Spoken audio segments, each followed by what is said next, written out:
Hey everyone, welcome back to Paranormal M. Thanks for being here for another video. Before we get started, please subscribe if you haven't already, and if you enjoy the stories, give the video a like. Tonight's first story comes from someone who had two strange experiences years apart, one in an old pub and another outside a house in the Bronx.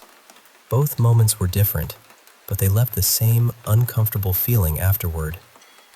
So get comfortable, settle in, and let's start with the first story. I hope you all have a good night and sleep well.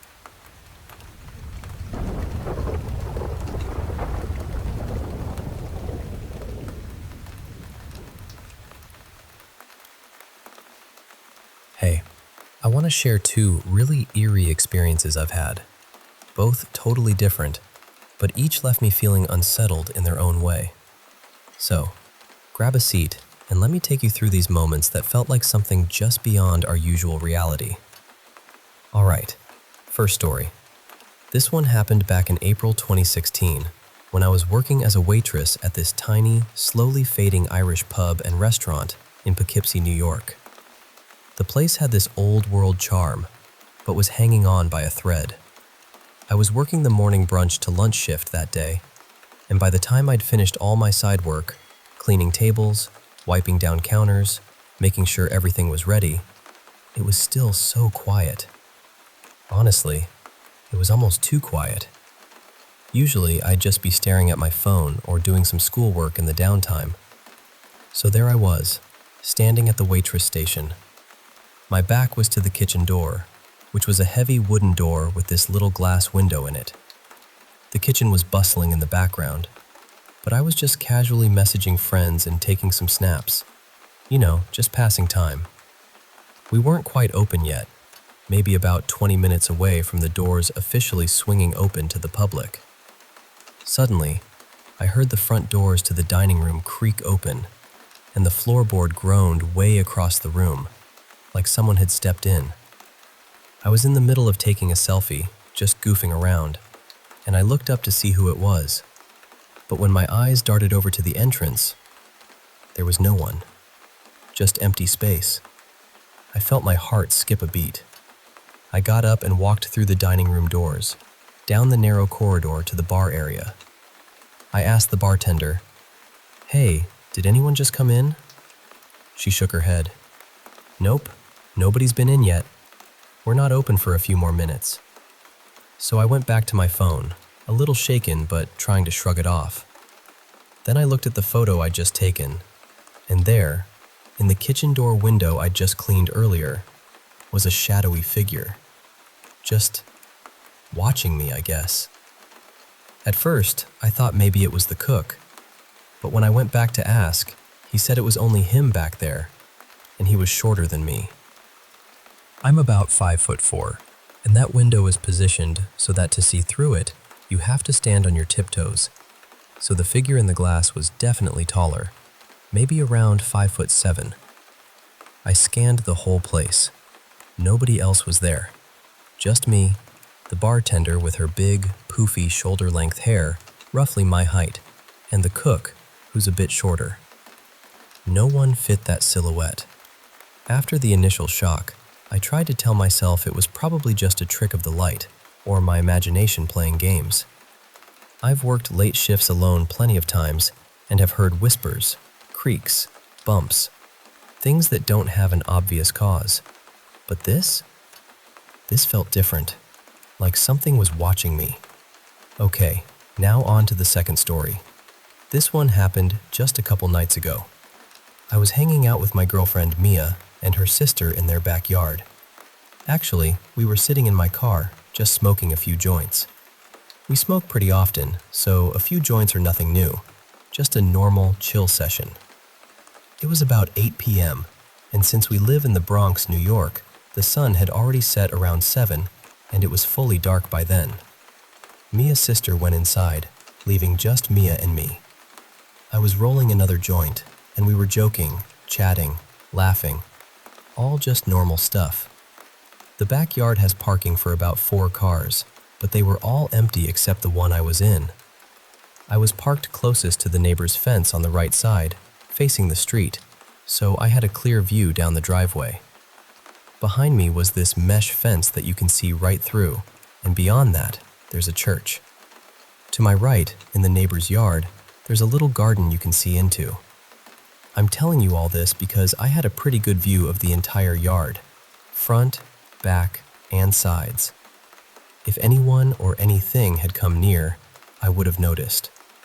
Suddenly, out of nowhere, we both hear this whistle. It was loud and clear, about 2 seconds long. It wasn't like a bird or a car horn or anything normal. It was just this sharp, piercing whistle.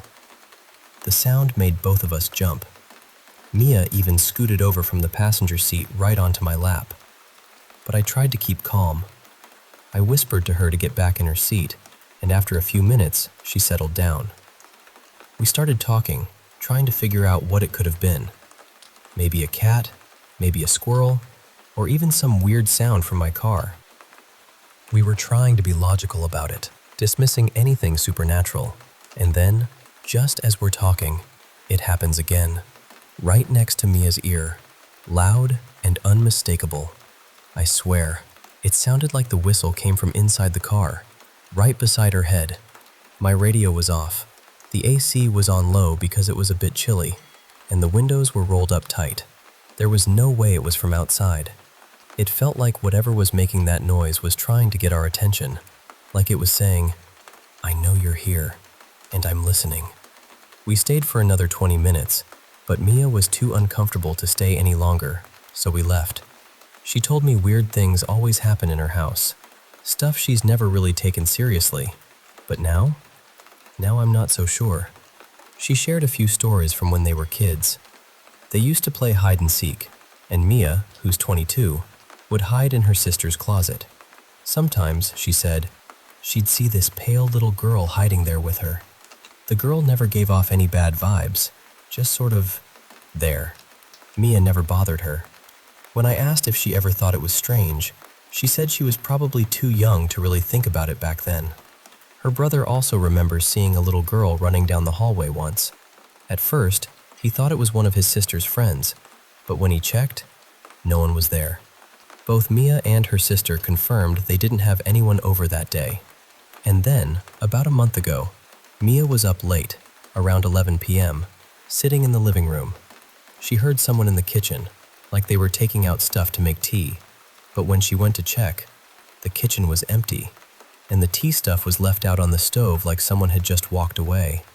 In the morning, she asked everyone, and no one had been up making tea. There's also some family history tied to the house. Mia's mom's brother, who had been very close to them, tragically committed suicide a few years back. They didn't find out for a while because of some family issues. He used to live with them and took care of the family like they were his own before Mia's parents divorced. Going even further back, before Mia's family bought the house, a doctor lived there. He had a daughter who was healthy once, but became paralyzed after an accident. You can still see the evidence. The doorways are wider to fit a wheelchair, and there's a ramp outside. Sadly, that girl passed away in the house years later. So yeah, between the whistle that night and all these little stories, I can't help but feel like there's something more in that house, and maybe even back at that pub. I'm more of a science person, always looking for logical explanations, but some things just don't add up. And I guess that's what makes these stories stick with me. The feeling that there's an unseen world brushing up against ours, just barely out of sight.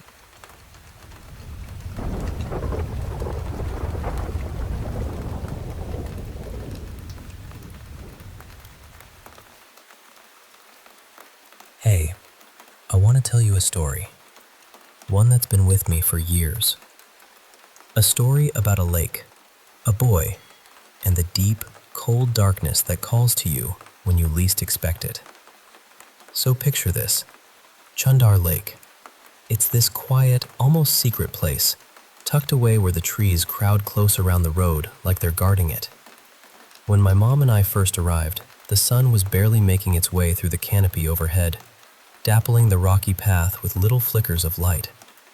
The air was thick with the scent of pine and damp earth, and the soft hum of insects buzzed in the background.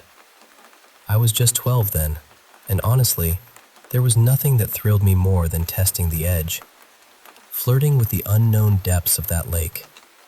I remember unbuckling my seatbelt before Mom even stopped the car. I flung open the door and bolted across the cracked asphalt, careful to avoid stepping in goose droppings scattered here and there. The grass was tall and damp, brushing against my legs as I hurried down the slope toward the water's edge. Mom followed more slowly, lugging her work bag, and muttered under her breath about waiting for the car to stop. Classic Mom. She sank onto the bench of a worn picnic table, its surface covered in faded graffiti and old carvings. All the stories of people who'd been there before. "Go ahead, Cole," she said with a sigh, setting her laptop down. "Have some fun." The lake itself was alive with summer. Lily pads floating lazily, moss clinging to the water's edge, and the trees arching over the far side like silent sentinels. A rope swing hung from a grand old oak, twisting gently in the breeze, beckoning me to jump in. My feet sank into the gritty sand as I stepped closer, the grains shifting beneath me, cool and rough. The water was icy, and I eased myself in slowly, letting the chill crawl up my legs.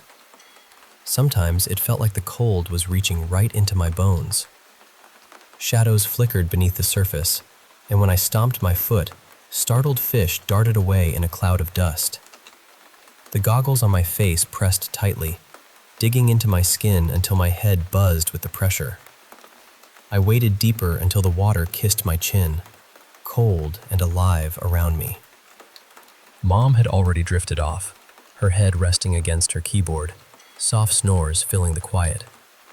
I watched the rope swing sway, the empty lifeguard chairs, and then I turned away from the shore. I started swimming, powerful strokes cutting through the water, splashes flicking away as I pushed farther. The tree line on the far side loomed large, but I kept going until Mom's snores melted into silence, and the only sound was the gentle lap of water against my skin. I reached the center of the lake, where the sunlight poured down like a spotlight, reflecting off the surface in shimmering X-shaped patterns.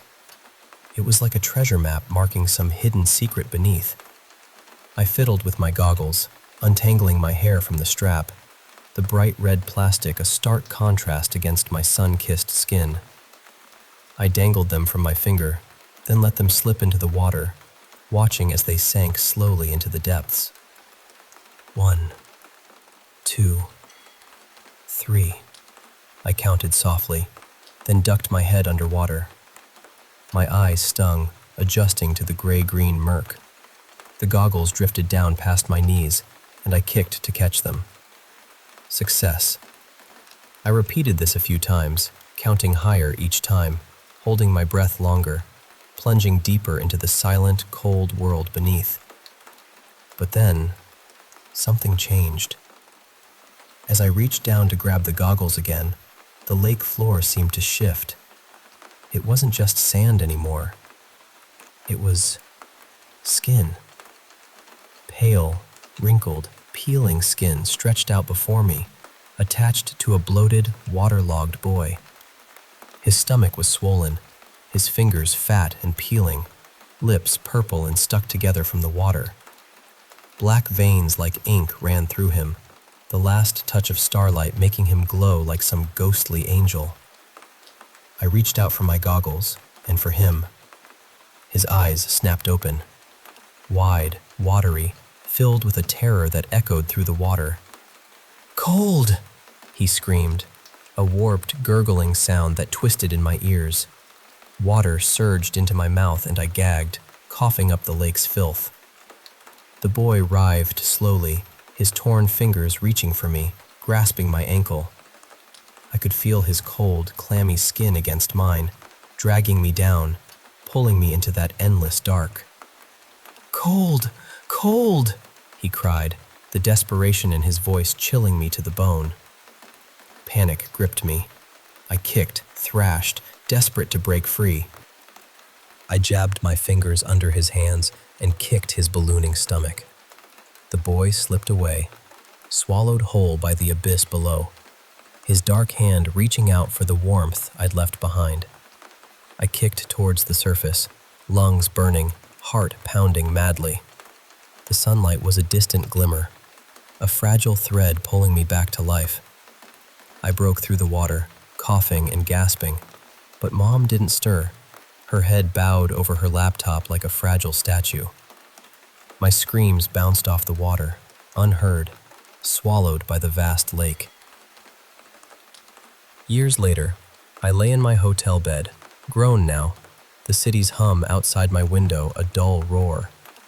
Rain drummed against the glass, washing the streets clean, but I could still hear that voice from the lake, that desperate cry echoing in my mind. I reached for my phone when it buzzed, Mom's voice coming through the storm's static. She told me they were filling in Chandar Lake, draining the forest, smothering it beneath rubble and dirt. A final burial for the shadows beneath the water. I imagined the trucks rolling in, the earth swallowing the lake and its secrets, a chance to finally let go. Back in Boston, I checked into the hotel lobby, where Aubrey sat behind the front desk, her face half hidden beneath a curtain of dark hair. I asked her about the pool, and she pointed me down the hall, through the gym. The pool was empty, quiet but for the hum of the air conditioner and the faint scent of chlorine that clung to the air like a ghost. I dipped my foot in the water, feeling the cool embrace, the way it lapped gently against my skin. But then, something brushed my ankle. Cold, unexpected, a shiver crawling up my spine. I scrambled out, heart hammering, telling myself it was nothing, just my imagination. But it wasn't nothing. Later, I bought some swim trunks, the fabric itchy and tight, but I wore them anyway. I returned to the pool, ready to face whatever waited beneath the surface. Aubrey teased me, joking about my lack of swimming skills and the danger of drowning.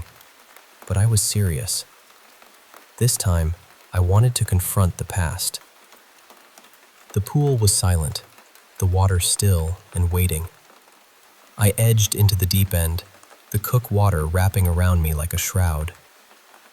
And then I saw him, a boy with fiery red hair, pale skin, floating just beneath the surface, peaceful as if asleep. No different from me, no less scared. I reached down, slid my arms beneath him, feeling his fading warmth, and began to pull him up the ladder. His weight was heavy, dragging me down, but I held on, squeezing his hand, willing him to hold on too. But then, the ceiling above me rippled, like glass refusing to break. The pool was sealed, trapping us in this watery prison. The boy's grip tightened, and his voice echoed again. "Cold! Cole!" The darkness rose, swallowing the tiles beneath us, twisting the boy into something grotesque, skin peeling, veins blackening, limbs swelling grotesquely. He pulled me down, closer to that endless abyss. I fought with everything I had, but the darkness was strong, anchoring me in its cold embrace. I closed my eyes, bracing myself for the end. Then, thunder cracked above. Light pierced the dark water. Aubrey's hand found mine, strong and steady. Together we kicked, struggled, and broke free from the nightmare, dragging the boy's lifeless form out of the water. His skin leaked dark ink, and he collapsed onto the tiles, a fallen ghost. Breathing hard, I thanked Aubrey. She smiled wryly, saying she'd been watching me all along, that she knew something was wrong. We laughed through the tension, splashing each other, chasing away the shadows with laughter and warmth. And you know what? For the first time in 10 years, I felt safe. Not because the lake was gone, or the boy was saved, but because I wasn't alone anymore. Because sometimes, the scariest depths are easier to bear when someone's there to pull you back to the light.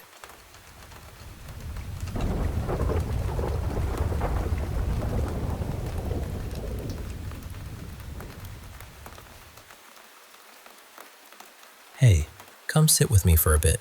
I want to tell you about a morning I won't forget.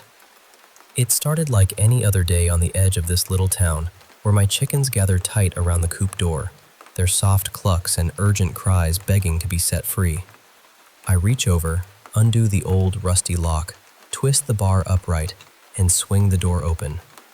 Immediately, they burst out squawking, shoving past each other to rush off into the yard, eager to find worms hiding beneath the grass and to roll themselves in the loose dirt. But there's always one who lingers. Roselle. She curls up in that quiet corner of the coop every morning, as if waiting for something more than just the sunrise. Roselle's a Rhode Island red, her feathers a smooth, shining, coppery bronze that catches the light just right. I step inside the coop, feeling the grainy wood underfoot and the faint scent of straw and chicken droppings mixed with the cool morning air. I reach down, letting my hand brush over her feathers, soft and warm despite the chill. She never moves much, just sits there, gazing toward the swamp beyond the yard. Now, this swamp is something else entirely. Just past the prickly brush at the edge of my property, the land drops sharply into a vast, dark expanse of mud, thick and black as ink. Tall, spindly trees stretch out of the muck, their thin branches and leaves swaying gently, casting shadows that blot out much of the early light. There's a kind of silence there, heavy and dense, broken only by the occasional creak of branches knocking together or the distant call of a bird. Roselle and I watch together as the very first sliver of sun pierces the tree line. That golden light rolls slowly across the yard, warming everything it touches, reaching Roselle's little corner first, like it knows she's been waiting for it. It's a quiet moment, one of those small, perfect times that feels like the world is holding its breath. Later on, the chickens are busy again, pecking and scratching the grass for anything edible. I settle back in my lawn chair, the plastic creaking beneath me, and pull out a horror novel. One of those cheap paperbacks that's full of cliches and terrible writing, but it's enough to distract me from the gnawing emptiness in my chest. That hunger that feels like dirty fingers curling around my heart. I dig into my pocket for a cigarette and my mom's lighter, a silver one, scratched up and worn from years of use. I stole it from her, back when she wouldn't stop smoking around my little sisters. She told me once, "They're my children, Hannah," she said, voice sharp and accusing. "You'll be having yours soon enough." But I never wanted kids, not really, and certainly not more if I couldn't care for the ones I'd have. I light the cigarette, the smoke curling into the cool air, and take in the rough warmth as it fills my lungs. Roselle pecks at the dirt, her beak tapping and scraping until, score, she catches a fat, wriggling worm. But before she gets to eat it, two of her sisters spot her prize and chase after her. She bolts, darting around the corner of the house with them close behind, clucking loudly. I think about Mom's words. She wanted me to settle down, have a family, come back home. The day I left, she stood in the doorway, blocking the way out, her arms braced against the frame like she was holding back the whole world. "I understand," she said, voice tight. "You need space, you want to explore, but don't waste time. Don't wait to find a man, raise a family. And when you do, you'll come back to us. You have to." I had a whole list of sharp retorts ready to launch back at her, but when the moment came, my tongue caught in my mouth. I turned quietly, slipped out the back door, and left without a word. A rough cough rakes through me, so I set the book down on the grass and head to the curb to spit, crushing the cigarette under my heel. I pocket the stub and make my way back to the chair. I hate cigarettes. Hate the way Mom dragged me into this craving I never wanted. One of the chickens, Sally, a barred Plymouth Rock, peers at the cover of my book and starts pecking at it. "Hey," I say, scooping her up. She clucks softly as I smooth her feathers down, black and white stripes shining. She settles against my stomach, eyes closing. We sit like that for a long time, the sun dipping lower until the words on the book cover blur into the shadows. Then, Breaking the quiet, a chicken's scream slices through the air like an alarm. The wind carries it, sharp and urgent, and Sally jerks awake, claws digging into my shirt as more panicked voices join the chorus. I wince, heart pounding, and leap to my feet, holding her tight. No time to grab the gun. Fear swells in my chest like a rising tide. We rush to the backyard, but it's calm. No blood, no feathers scattered. The chickens run circles around the coop, flapping and clucking, except for Raven. She's a sleek black bantam, standing still like a sentinel, eyes fixed on the swamp. The dark trees sway, knocking softly against each other in the evening breeze. I unlock the coop and swing open the door. Sally slips inside, flapping to the floor, and the others follow, settling down to peck at their feed and quiet down. My heart slows, relief washing over me. Except Raven. She won't come in, still staring toward the swamp, calling out with a sharp, lonely cry. I squat next to her, running a finger over her head, trying to soothe her. The prickly bushes at the swamp's edge reach out like crooked fingers, thorny and relentless. The coop hides in the shadow of my house, its wooden frame wrapped in wire, topped with a roof of old blue sheet metal. A wooden ramp leads from the dirt floor up to the nests inside. I pick up Raven and drop her inside. She struggles a bit, but settles soon. I count the chickens. Tilly, Tori, Daisy, Sally, Raven, Gracie, Goldie, and Roselle. But the numbers don't add up. Roselle's missing. Then, through the wire, Gracie stops crying and looks, her eyes wide. There, with slow, deliberate steps, comes Roselle, picking her way through the thorns, talons blackened with mud, bits of dark sludge dripping from her beak.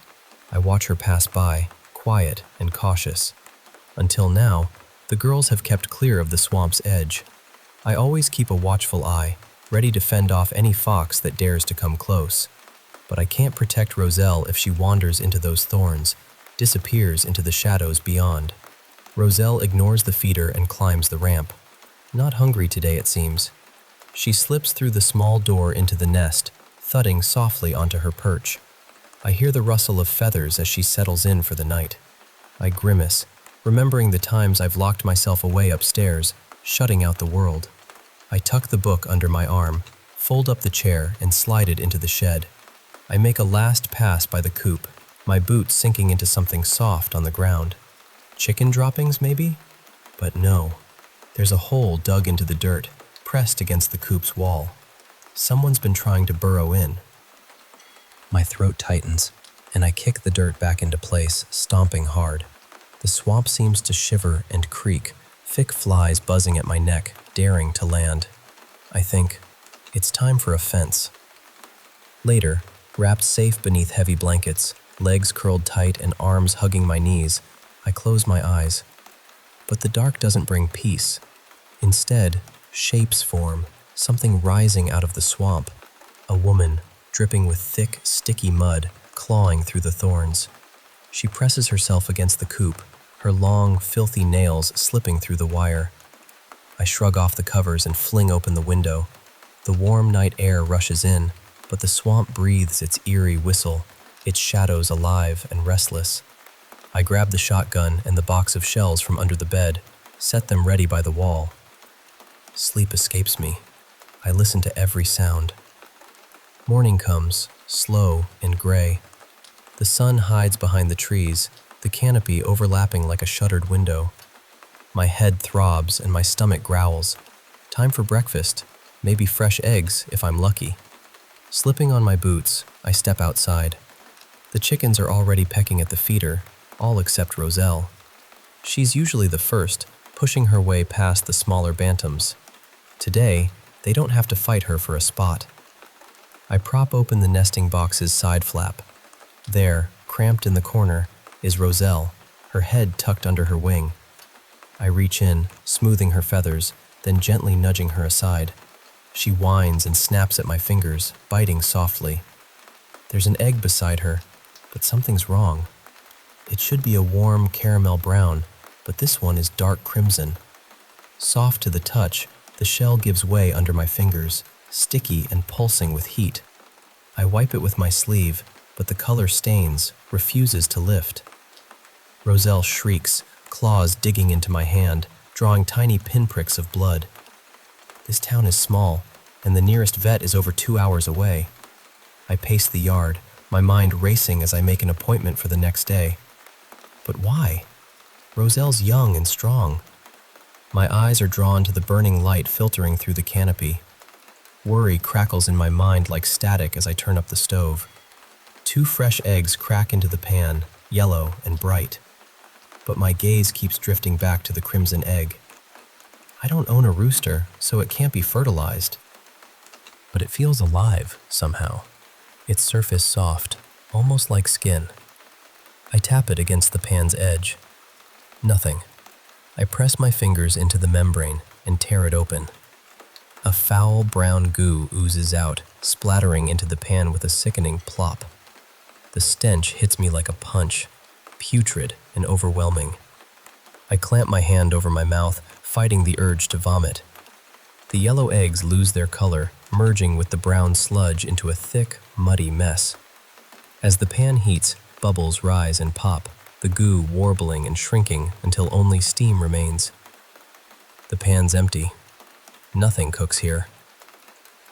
I stand frozen for a long time. Then I get my chair. I sit against the coop, calling softly to Roselle. She won't leave the nesting box, responding with a high-pitched, desperate cluck.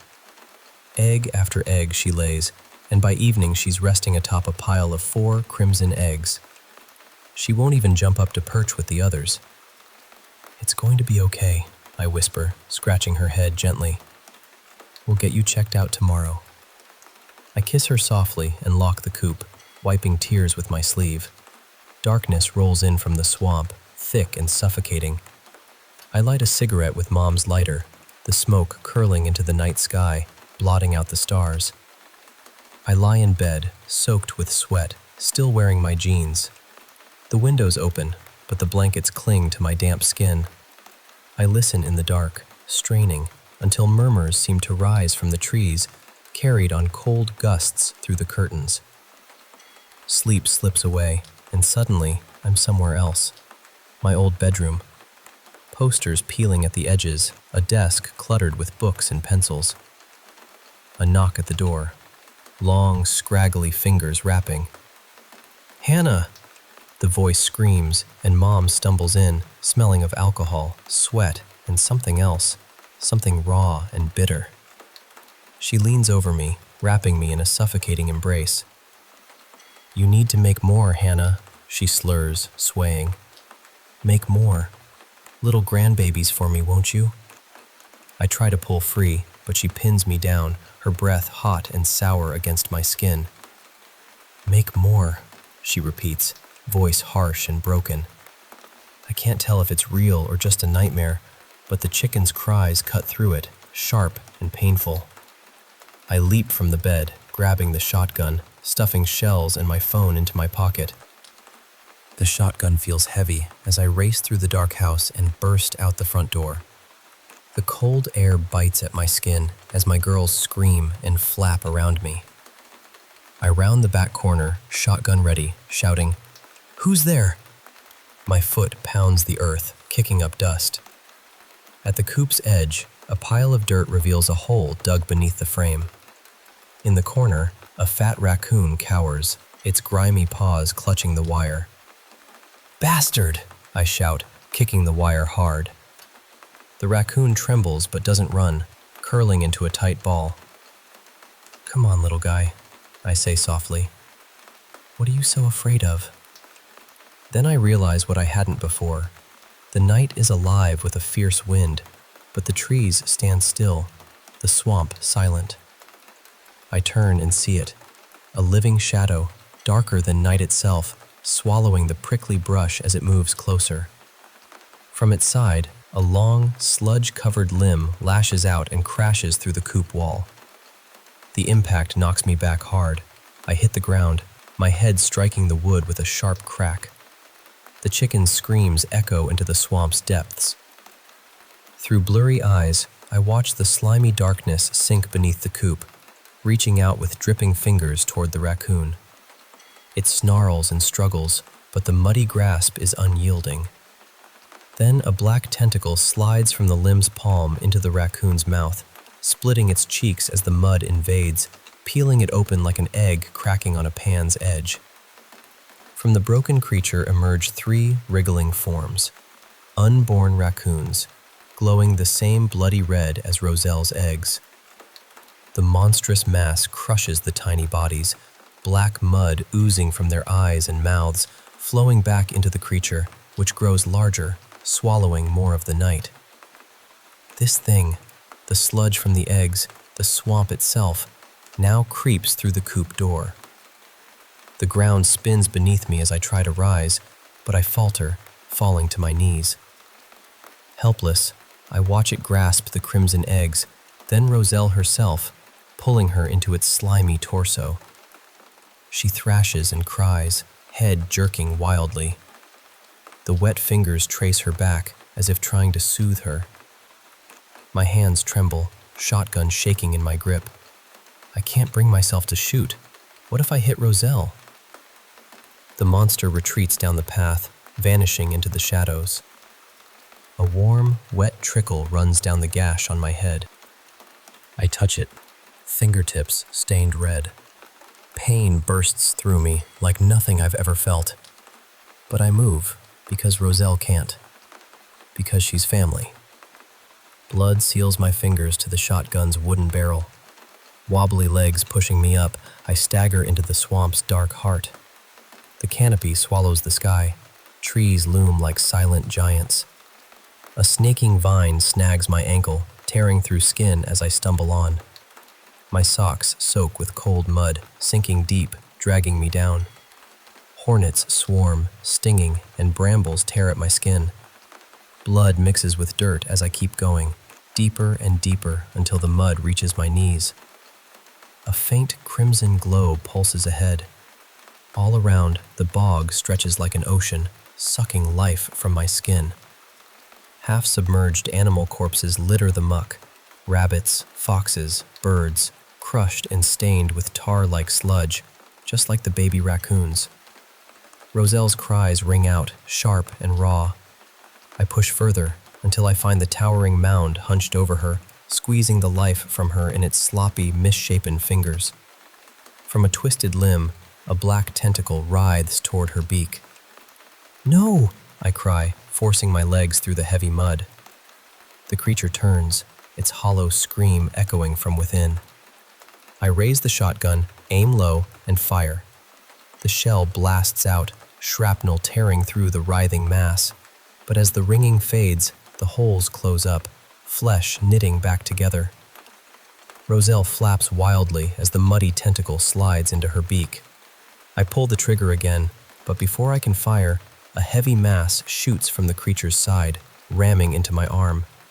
Bone snaps with a sickening crack. "Fuck!" I scream, dropping the weapon. The shotgun sinks into the mud with a wet slurp. I fall to my knees, hands grasping blindly. The mud tightens around my wrists and feet, binding me in place. All I can do is watch as Roselle is torn apart from the inside. "Roselle," I sob, hoping she hears me, feels my love, even if she can't understand. The creature rips her in half, claiming a final crimson egg that glows like a dying sun, then tosses her broken body aside like trash. She was warm. She was smart. She was family. The monster crushes the 5 eggs into dark paste, feeding its endless hunger. I struggle, but the mud holds tight. The creature glides across the surface toward me. My scream drowns in the thick, wet darkness as it drags me deep inside. Within the suffocating blackness, I feel teethless fish sucking at me, a massive tongue rolling over my skin.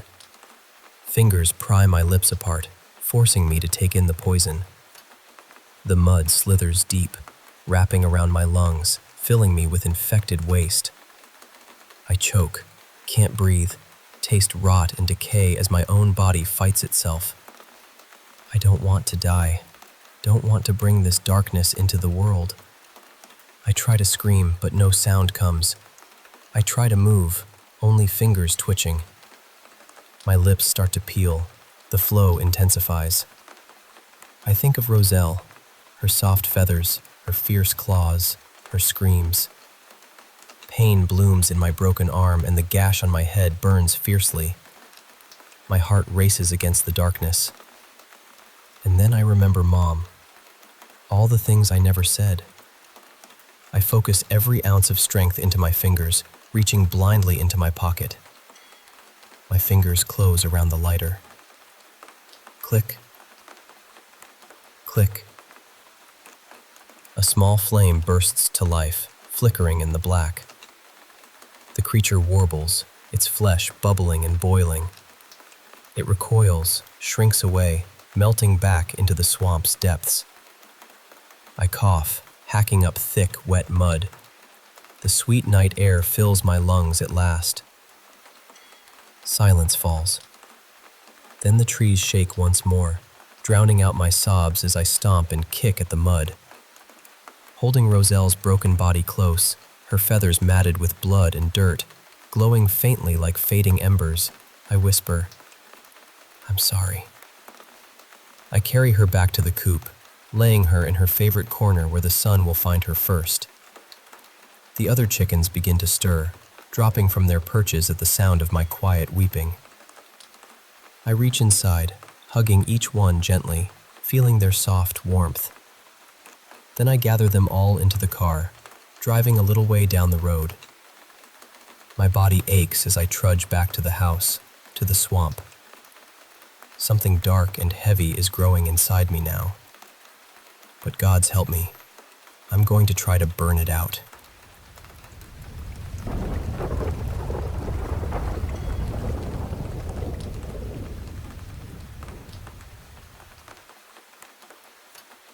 Hey, I want to tell you about this intense experience I went through, something that changed everything for me. It's a story about fire, survival, and fighting back when everything seems lost. So, picture this with me.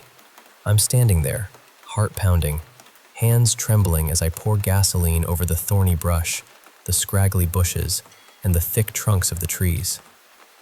The swamp around me is dark and alive, but I'm not thinking about the wetlands or the consequences. This is my life, my family, and I refuse to live by anyone else's rules but mine. With a shaky flick, I spark an old, weathered lighter and toss it into the shadows. Suddenly, a roaring blaze erupts, hungry flames licking up the trees and racing across the canopy above.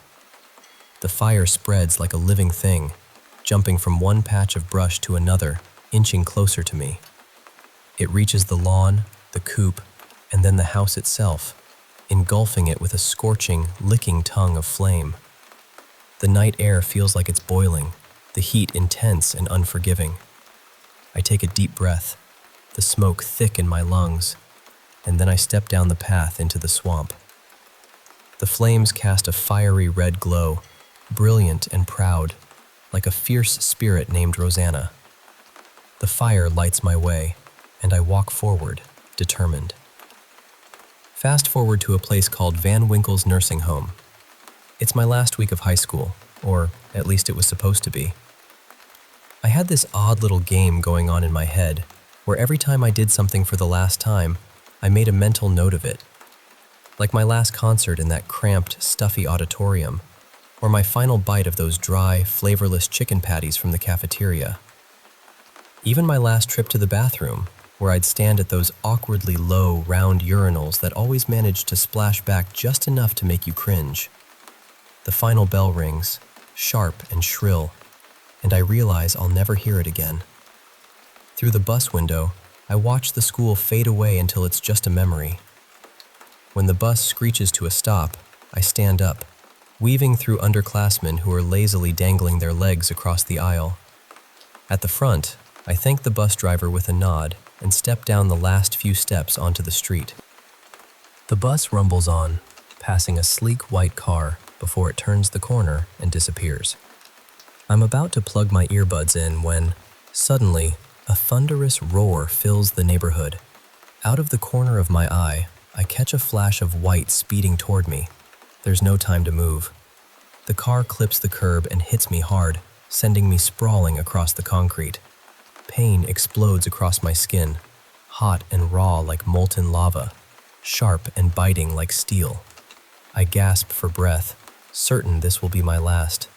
Then, everything goes black. I drift in that endless darkness, my eyes shut tight against the pain and the world's relentless knocking at my door. But I refuse to answer. I won't. Then, suddenly, a soft touch, a damp towel brushing gently across my face and down my neck. Cool, soothing. A voice calls softly, "Mr. Irving?" It's gentle, almost like a lullaby, pulling me back from the endless void. I open my eyes to a room I've never seen before, and a woman I don't know is there, her eyes wide with surprise. "You're awake," she whispers. "Where am I?"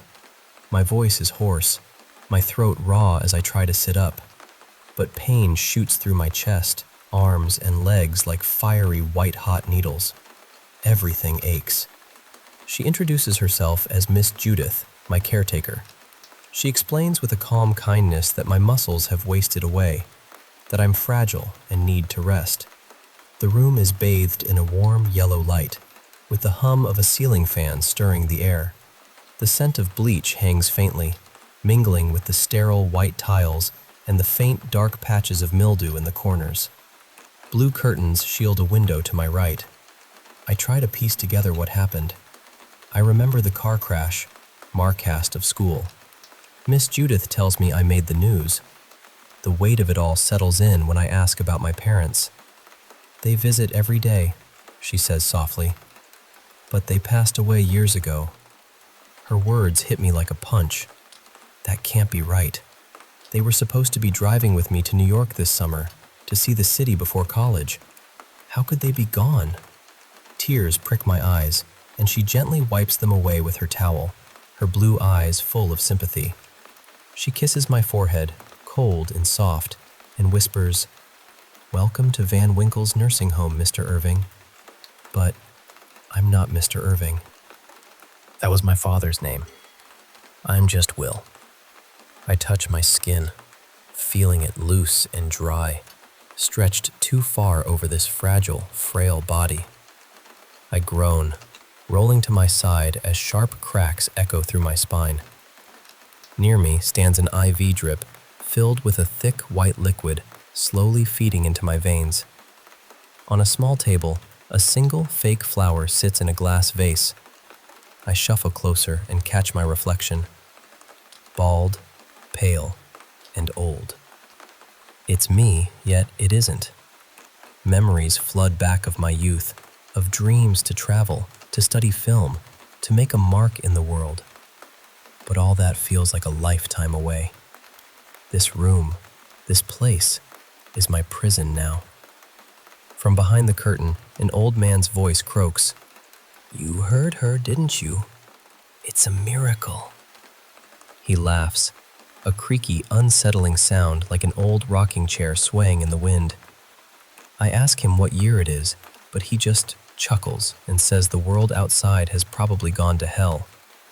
He tells me his name is Brian and that he woke up just yesterday, trapped like me in this strange, broken body. Then Miss Judith returns, carrying trays of food that look more like mush than anything edible. She smiles sweetly and insists I eat, despite my lack of appetite. I take a bite, the texture unwelcome and pre-chewed. She praises me, and my heart flutters with a strange mix of gratitude and fear. That night, sleep eludes me. I'm haunted by loss and loneliness, the creeping dread that I'll lose myself completely. Then I see Brian again, staggering around the curtain bend, his face shadowed and pained. He's desperate to test if this body is real, and in a terrifying moment, he shatters the vase by my bed and uses a shard of glass to cut through the fake skin covering us. Beneath, his young, injured body pulses with life. Miss Judith catches us, furious and cold. She shoves Brian violently to the floor and scolds him, then binds his ankles with rope to keep him restrained. We're prisoners here, trapped in these borrowed shells. Over the next weeks, Brian and I bond in our shared captivity. We whisper plans of escape, practice moving our bodies in secret, stretching and strengthening muscles that have been dormant far too long. We dream of freedom beyond these walls, away from Miss Judith's cold control. Finally, ready to act, I tear open my rubbery old man suit and emerge, young again, trembling but alive. Brian follows, shedding his disguise. The window is sealed tight with concrete, or likely underground. We prepare to leave, but then Miss Judith appears, wheeling a cart with tattered clothes, the remnants of another victim. She spots us, and her shriek fills the hall. She charges, swinging a metal IV stand like a weapon.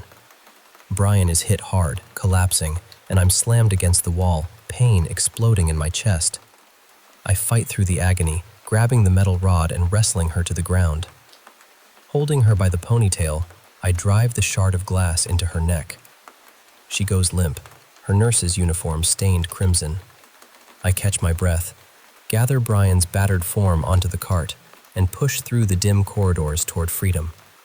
We climb the stairs, muscles aching, hearts pounding. At last, a door opens to a sunlit street, golden light spilling over the pavement and trees swaying in a warm summer breeze. A dragonfly darts past. "It's still summer, Brian," I say, my voice breaking with hope. "We have all summer. We're alive." I raise my bloodied hands and scream for help, ready to reclaim the life that was stolen from me. And that, my friend, is where the story truly begins.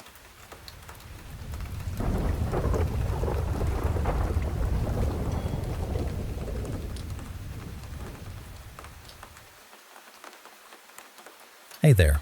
Thanks for sitting down with me. I want to share some stories, real ones, that have been a part of my life and others close to me.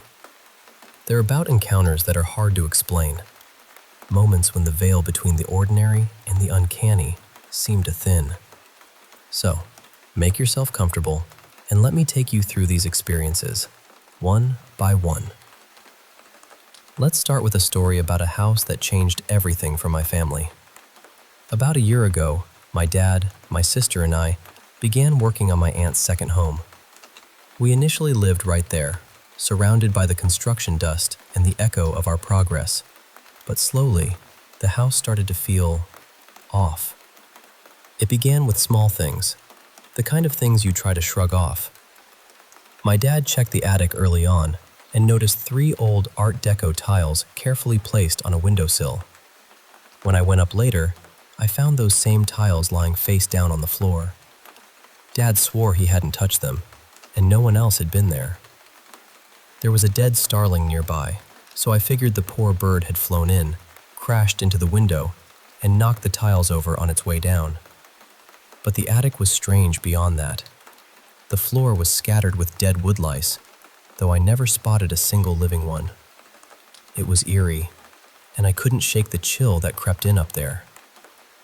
As weeks passed, we noticed tools disappearing, power drills unplugged without explanation, and power cords lying untangled but out of place. My dad and sister started whispering about poltergeists, while I told myself it was just our imaginations running wild. Then, we learned that the previous occupant was an elderly lady who lived alone, never spoke to anyone, and had died in the conservatory after a fall. Her belongings were all cleared out, except for 2 items, a metal pin of the Virgin Mary and a moth-eaten bathrobe. I admit, I thought it was funny to put on that bathrobe to scare my sister, but after a while, I wished I hadn't. One night, after we'd hidden the bathrobe away in the dark garage, I found it lying in my bed. No one had seen me move it, and my sister couldn't stop crying. We left that night, unable to explain what had happened. The strange events didn't stop there. Mirrors fell, sometimes hitting us. My dad claimed to have seen a crucifix float from under his shirt to smack him in the eye. His black eye was proof, but I still doubted. Footsteps echoed in the kitchen late at night. Lavender scents would fill rooms when we had no lavender anywhere nearby. We even found house centipedes, creatures rare in our area, which seemed to explain the dead woodlice. One morning, a neat line of dirt stretched across the threshold, which we initially took as a protective spell, only to realize it was just wind-blown dust. Eventually, we decided it was best to commute rather than live there. But even away from the house, the hauntings followed. Pictures fell off walls without cause. It made me wonder, can a spirit follow you? Has anyone else experienced that? I'm still trying to make sense of it all. Now, shifting to a different home, newly built, bright and modern. Since moving in, there have been noises, footsteps, scratching, shadows flickering just beyond sight. I work from home, usually alone during the day, with 2 dogs who mostly sleep quietly behind me. Yet, I hear things that can't be explained by normal causes. My 9-year-old daughter used to feel safe in her basement bedroom, but recently she's been terrified, saying even the dogs don't feel safe down there. We moved her upstairs, and she's sleeping peacefully now, but I feel uneasy working alone in the basement. Cold breezes brush past me with no fan or air conditioning running. One of our dogs froze in the hallway, crouching low, eyes wide with fear, as if someone was yelling at her. The other dog growled fiercely at the same spot and refused to move for minutes. I caught it on video, and it's chilling. Neighbors have reported similar strange happenings: objects moving, televisions turning on by themselves, pets fixating on unseen things. We're trying to understand the spiritual history of this land. If anyone knows how to find that out, please reach out. Speaking of the paranormal, I have to share this. One evening, a group of friends and I decided to try a Ouija board. We set everything up carefully, white candles flickering in the dark, the alphabet laid out on the table. I was the one to ask the questions. At first, the glass moved slightly, spelling gibberish. Then it answered yes to our question of presence and gave the name Peter. We asked innocent questions, and the glass spelled precise answers. It was unnerving and fascinating. But then, Peter stopped responding. When I asked if anyone else was there, the glass moved to no, then aggressively spelled out, Satan. I laughed nervously, telling it to shut up, and the glass quickly spelled, Be quiet, Bush, my last name. It got darker. When I asked about my first day at a new school, it spelled, Everyone will hate you. We tried to end the session properly, but the glass resisted, moving rapidly, threatening us with the word, death. It was hours before it finally stopped. We left shaken, unsure of what we had summoned. Years ago, a friend told me about his walk home from college. Every evening, his mom would be in the garage when he arrived, letting him in.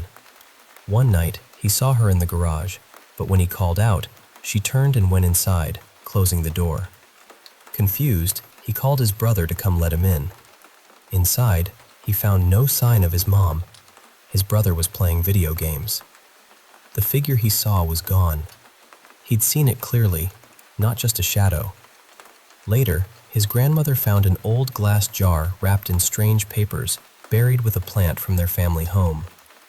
The papers had indecipherable writing, and the jar rattled with some liquid and rocks inside.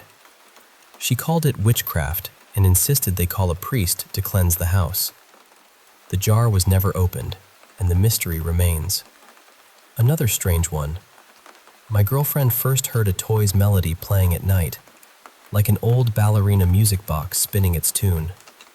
It started months ago and came from different rooms, but we never found the source. I heard it myself recently, and it creeps me out. This started around the time my grandmother fell ill, and I wonder if it's connected somehow. I'm not losing my mind. My girlfriend hears it too. Speaking of Ouija boards, another friend shared his experience. They contacted a spirit named Garth, who died in a car fire. They heard noises and asked the spirit to move objects, but nothing happened.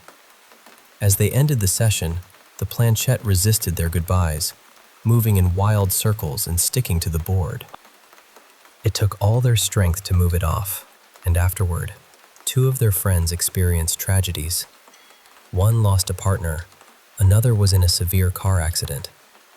They wonder if the board's hold on them was real. Back in 8th grade, a friend named Jake took us to his old house that had burned years ago. Stories of a Civil War soldier's ghost, energy balls, and children's laughter surrounded the place. We didn't believe it until we heard faint music. Each of us heard a different genre. When we tried to enter the parents' room, the door felt sealed by some force. After forcing it open, a gust of stale, musty air hit us. As we left, a large apparition appeared at the window, watching us. We ran and never doubted the house was haunted. There's also a memory from my childhood mountains home. One freezing night, my brother and I woke to a strange creature, a turtle-shaped figure with spiked edges and a lion-dragon-like face. It watched us quietly, then silently slipped down the stairs. It was unlike any animal we knew, and years later, my brother recalled the same vision, even though I'd never told him. We still wonder what it was. Now, a touching story from a friend living in Vietnam. On his birthday, his girlfriend decorated their apartment with balloons spelling "Happy Birthday." But the letters kept falling off, until only BHDY remained. His father, a Vietnam veteran who had passed years ago, used to say "body" instead of "buddy." In that moment, he felt his father's presence clearly, a message delivered in their own language. It was a gift beyond words. One more Ouija story. In an old farmhouse with creaky stairs and a basement straight from a horror movie, strange things started happening. Chairs moving, loud crashes with no cause, scratching noises from the basement door. A spirit named David, linked to the board, was hostile, especially towards cats. After a terrifying series of events, including a ghostly figure of an old lady seen at a window, the board was taken to the garage. Once submerged in a river, the hauntings ceased. It was a battle of spirits, and they finally won. Another night, driving home from a wedding, a friend and her husband saw a mist hovering over a yard. Her husband, usually a skeptic, yelled in shock at the sight of a translucent lady in old-fashioned dress. They never found any storm drains or explanations. To this day, they wonder if it was a ghost or just condensation. On Christmas Eve, a young woman saw a glowing figure in her sister's bed corner, a tall angel with wings and a praying figure that bowed. The next morning, her family learned her uncle had passed away. The angel was his farewell, a peaceful, loving goodbye. In a basement of an old house, a woman saw a black shadow dog enter the laundry room. Her partner, skeptical at first, saw it too. It was the only time he admitted to seeing something unexplainable in their 8 years in that home. A young woman working for an older man in a secluded house experienced increasingly disturbing events. Dishes falling, showers running unseen, loud crashes, nightmares, and a cat that hid under the bed. Once, while waiting outside for her boyfriend, she heard a woman's voice on the phone, though she was alone. The police dismissed her concerns. She never returned.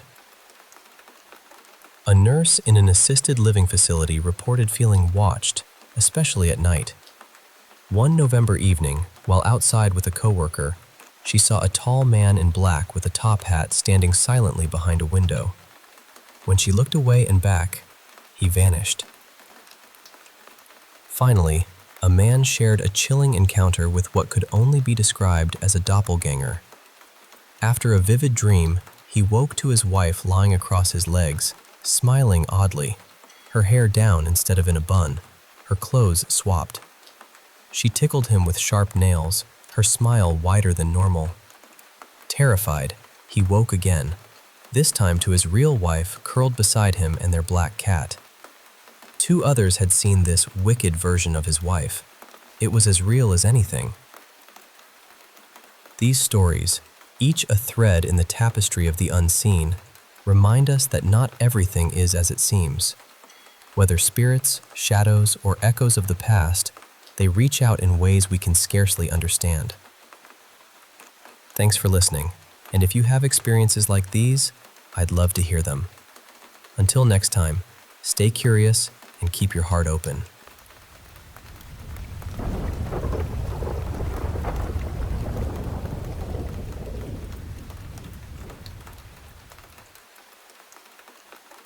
Hey, I want to share with you a story that's been on my mind for a while now. It's about a woman named Jaki Hernando, just a slight change from Hernandez, and her chilling experience in a small home in San Pedro, California, back in 1989. Jaki was a young mother, just 23 years old, freshly divorced and juggling her studies with multiple night jobs. Life was tough, but she was determined to provide a stable home for her kids. So, about a month after moving into this modest house, Jaki came home one evening utterly drained. It had been one of those days where everything feels like a weight on your shoulders. Her kids were asleep, the house wrapped in silence, and she finally sank down in front of the TV, hoping to find some peace. But then, something strange happened. She started hearing these soft, irregular sounds, like tiny pebbles dropping inside the walls. At first, she thought it must be rodents in the attic, a common nuisance, right?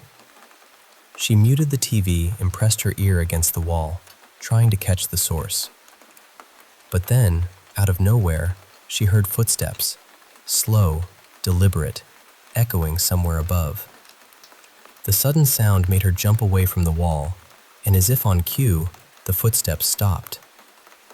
That moment planted a seed of unease in her mind, but she brushed it off, convincing herself it was just animals, and decided to deal with it later. A few days passed, and Jaki's friend Susan came over. The kids were asleep again, and they were chatting on the couch, trying to unwind. Suddenly, a loud bang shattered the quiet. It came from the kitchen. Both women froze, their conversation cut off. They cautiously moved toward the sound and found a framed picture lying face down on the floor. The odd part? The nails that had held it up on the wall were now standing upright on the floor right beside it, almost as if someone had carefully placed them like that. Susan's face went pale, and without a word, she left in a hurry. Jaki didn't hesitate. She threw the picture and those nails away. The next day, Susan sent over a babysitter for Jaki, a 16-year-old girl named Tina. Jaki was overwhelmed with work and study, so she desperately needed a break. Tina put the kids to bed and settled on the couch to watch TV. But then, feeling uneasy, she went to check on the children. As she reached for the door to their room, it suddenly swung open on its own. She froze, but quickly entered to reassure herself the kids were fine. Then, as she quietly closed the door behind her, she noticed it was trying to push itself open again. Tina guessed maybe the house was built on a tilt, nothing more. But when Jaki heard Tina's story, she didn't react with relief. Instead, her face drained of color. She confessed to Tina that strange things were common in the house. That night, Tina left, feeling a mix of fear and sympathy. The very next day, Tina came back to babysit again. Jaki pulled her aside in the kitchen to explain the routine, but suddenly, Tina stopped mid-sentence, staring at a corner of the room. Jaki followed her gaze and saw a ghostly, glowing orb slowly drifting through the air. They both stood frozen, watching this eerie light move silently. Jaki grabbed her camera and snapped a photo, hoping to capture proof of what they had just witnessed. After this, Jaki stopped trying to find logical reasons for what was happening. She confided in no one but Susan and Tina, but even they had no answers. Desperate, Jaki reached out to her ex-husband, Ricardo. He listened, but thought she might be lonely or seeking attention. Still, to support her, he agreed to help. Ricardo tried calling out to the entity in the house, but nothing happened. He told Jaki not to worry and left. But moments later, when Jaki opened her closet, she was horrified to see the walls covered in strange letters. A big red A and a blue L scrawled repeatedly. This chilling discovery made it clear something sinister was sharing the house with her. Jaki started spending more time with Susan, taking walks to escape the oppressive atmosphere. One day, during a walk, they ran into Jaki's landlord. When Susan told him about the haunting, he promised to have local priests bless the house. 2 priests came the next day. Jaki told them everything. They blessed the home and left, but things only got worse. The priests called Child Protective Services, claiming Jaki wasn't mentally fit to care for her children because of her belief in the haunting. Suddenly, Jaki was being watched and judged, isolated and terrified. Weeks later, Susan convinced Jaki to contact a paranormal investigation team. The investigators were skeptical, but agreed to come. Jaki invited Ricardo to be there, hoping his presence might help. As they recorded their session, the power suddenly cut out. Jaki was visibly petrified, saying she knew this would happen. The entity was in the attic. The cameraman bravely crawled into the attic with his camera, expecting to find nothing. But then, Ricardo heard a whisper in his ear. "Ask them to get the hell out of here." He was shaken. Moments later, the cameraman screamed and tumbled out of the attic. He claimed something grabbed his camera and scattered the parts around the attic. Everyone was shaken, and the team promised to return later, but left immediately. That night, Jaki fell asleep on the couch after putting the kids to bed. Suddenly she woke, freezing cold, and saw the ghostly figure of an old man staring at her children. When she screamed, he vanished. Panicked, she took her kids and fled outside, calling the investigators and begging for help. They returned and found Jaki outside in her pajamas, terrified. They entered the house with caution. The silence inside was almost suffocating. 2 investigators headed into the attic to take photos, while Jaki and another stayed near the ladder. Suddenly, one investigator was yanked back into the attic. His flashlight dropped, plunging the space into darkness. The other frantically used his camera's flash to illuminate the scene, revealing their colleague hoisted up and tied to a post in the rafters. Strangulation marks were visible on his neck. Horrified, the 2 freed him, and all 3 ran out of the house, their equipment forgotten. After that terrifying night, the strange occurrences in Jaki's home stopped. It was as if the entity had finally been disturbed enough to leave them in peace. This story has stayed with me, not just the fear, but the resilience of a mother trying to protect her family against something beyond understanding. So, that's Jaki Hernando's chilling tale of the San Pedro haunting. Thanks for listening.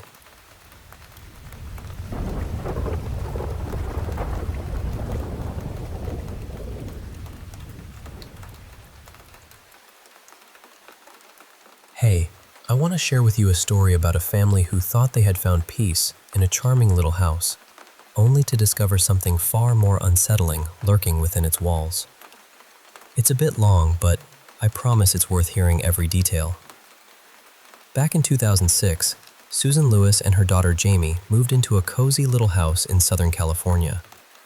They absolutely adored it, calling it their sanctuary, a place where they could finally feel safe and happy. Not long after settling in, Susan's boyfriend Matt joined them, moving into the home with his daughter Maria.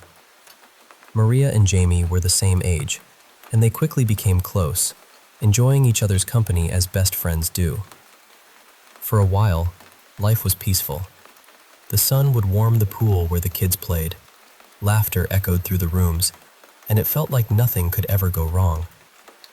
But, as sometimes happens, the calm was just the surface of something much darker. One sunny afternoon, Matt, Jame, and Maria were splashing around in the pool, while Susan went inside to prepare some food. As she stepped into the kitchen, she noticed something strange. A peanut butter jar was tipped over on the counter. But it wasn't just knocked over. The peanut butter inside had melted and was oozing down the sides as though someone had poured it out deliberately. Curious and a little suspicious, Susan called out to Jame and Maria, asking if they had anything to do with the mess. Both girls denied it outright, their faces innocent and puzzled.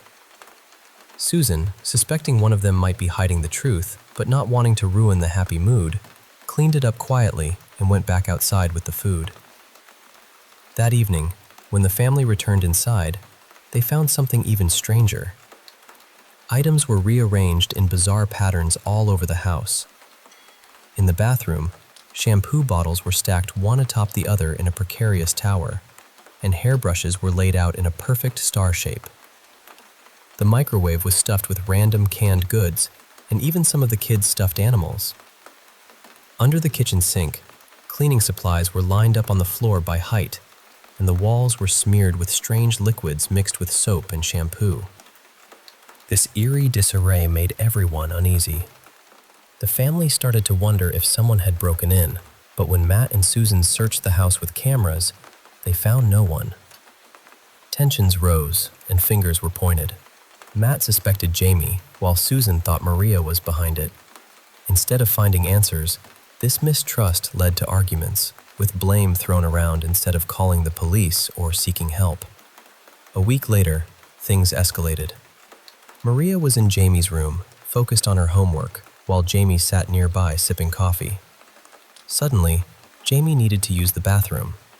She set her coffee cup down on the table and left the room. When she came back, the coffee had spilled all over the bed, the cup resting on the wet mess. Jame was quick to accuse Maria, but Maria was so engrossed in her studies that she barely looked up. Jame grabbed a bottle of bleach to clean the spill, but when she returned to her bed to pick up the cup, she noticed the closet drawers were open. The bleach bottle was tipped over, and the liquid had soaked into her neatly folded clothes.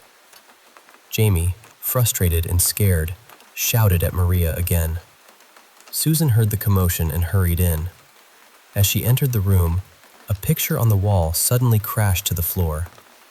Before she could react, another painting followed suit, tumbling down like something invisible was pushing them. The three of them, startled and frightened, ran out of the house and into the safety of their car. Susan started driving away, trying to escape the growing sense of dread. After a while, their fear subsided enough to return to the house. But the strange happenings didn't stop. They found food cans scattered all over the stairs, arranged in patterns that made no sense. Susan realized the girls weren't behind this after all. They were all deeply convinced something was terribly wrong with the house. When Matt came home, Susan and the girls told him everything. But Matt, skeptical and dismissive, brushed it off as a prank by the girls and accused Susan of encouraging it. The argument grew heated, and that night, the house seemed alive with eerie noises. Doors slammed open and shut, and the stove burner flicked on and off repeatedly. Susan, Jame, and Maria huddled together, while Matt stubbornly blamed the girls. The next day, desperate for answers, Susan confided in a friend who suggested performing a kind of ritual, an offering to the entity disturbing their home. Though skeptical, Susan decided to try.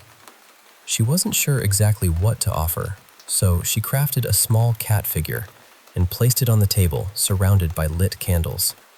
She repeated a simple plea: "Please accept this gift and leave us alone." Just then, Matt walked in. Seeing the setup, he snapped in anger, picked up the cat figure, and threw it out the window. Susan and the girls pleaded with him, fearing this would only make things worse, but he wouldn't listen.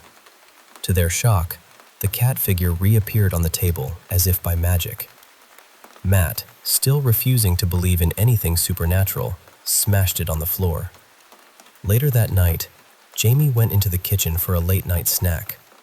The word cat was scrawled all over the walls in what looked like some dark liquid. She ran to find her parents, and once again, Matt accused Jame, sparking another fight with Susan defending her daughter. The house was in turmoil. Drawers pulled out, items dumped everywhere.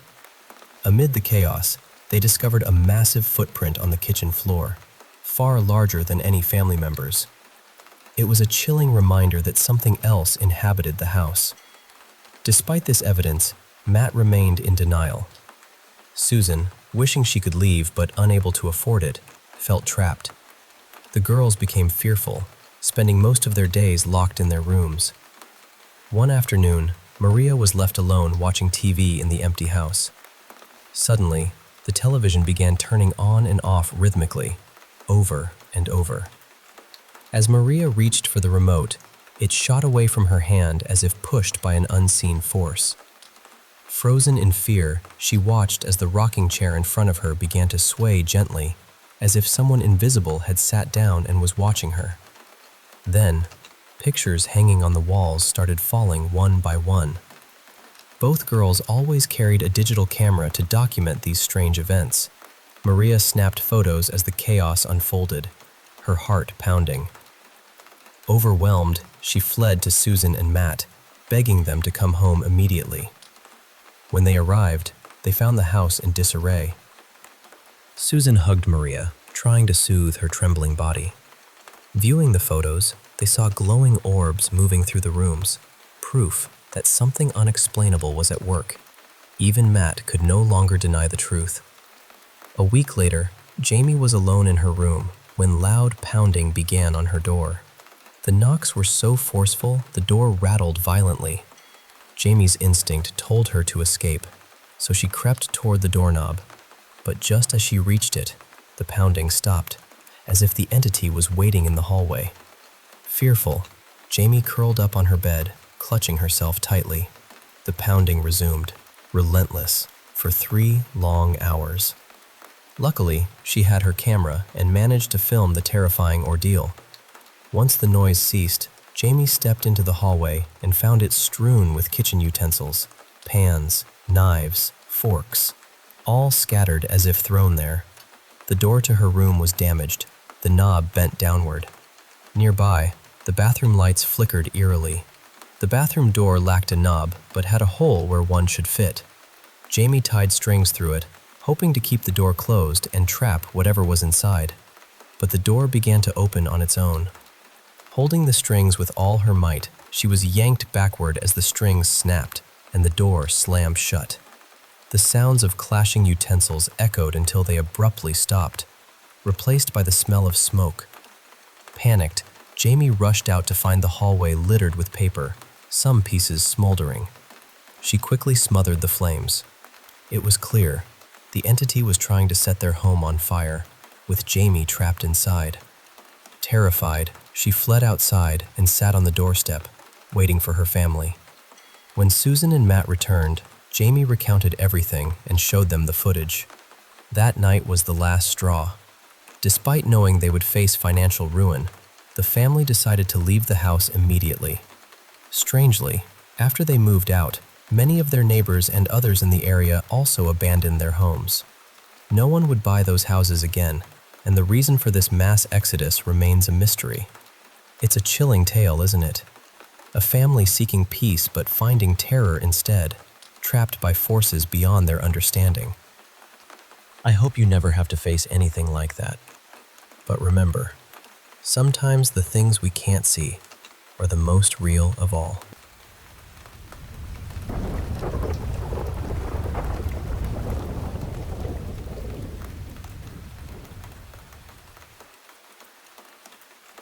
You know, growing up in my family was never straightforward. Outside, I could blend in with the crowd, do all the usual kid stuff. Go caroling, attend church services, listen to sermons, and no one would bat an eye. But once I crossed that threshold back home, everything shifted. We were a strictly pagan household, bound by ancient customs that felt like they were whispered from the old blood itself. The house, our sanctuary, was sacred ground. We honored our traditions with deep reverence. Take Walpurgis night, for instance. We'd light 12 candles, one for each month of the year, their flickering flames dancing in the dim room. The scent of nettle jam, a bittersweet taste on our tongues, marked the night's feast. Instead of Christmas, which we saw as a hollow celebration tied to false prophets, we performed a year walk, a ritual meant to shield us from their influence for another year. We did keep a tree at home, but unlike the bright, decorated firs others displayed, ours stood bare, a silent guardian against corruption. Trees were relics of the old world. Bringing one in was a protective act, not a festive one.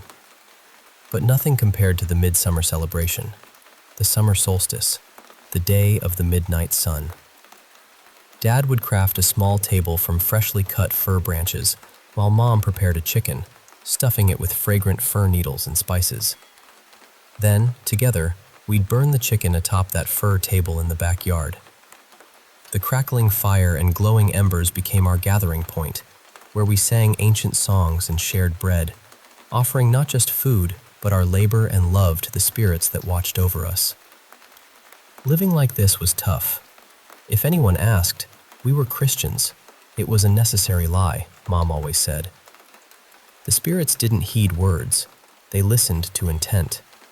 But the fear of being discovered, of someone probing too deeply, gnawed at me constantly. I felt like people could see it in my eyes, a subtle mark that set me apart. Still, I was just another kid. I wore my graduation cap proudly and launched fireworks every 4th of July. To the world, I was ordinary, just a kid who preferred not to invite friends home. I was content living that way, quietly balancing two worlds, until the year I was set to leave for college. I sat down with Mom, heart pounding, and told her about Lily. I spoke of Lily's kindness, her radiant smile, her ridiculous devotion to edible cupcake decorations, things that made her special to me. We had started dreaming of a future together, and I wanted my mother to share that joy. But, of course, she didn't. Lily identified as Christian, wore a golden cross, sang in the church choir, a heritage more cultural than devout, but to Mom, it was betrayal. Her fury was sharp and immediate. "You would defile yourself on this whore of the cross?" she spat. The conversation ended there, cold and final. Determined to carve out a life apart, Lily and I moved to Minnesota without telling my parents where. I feared they might try to pull me back, or worse, harm Lily. The thought of Mom's wrath made me shiver. Without their support, college was a distant dream, so I took a job at a warehouse, while Lily studied relentlessly, eventually earning a master's in aerospace engineering. Years later, I asked her to marry me, through cupcakes naturally. She still has a soft spot for them.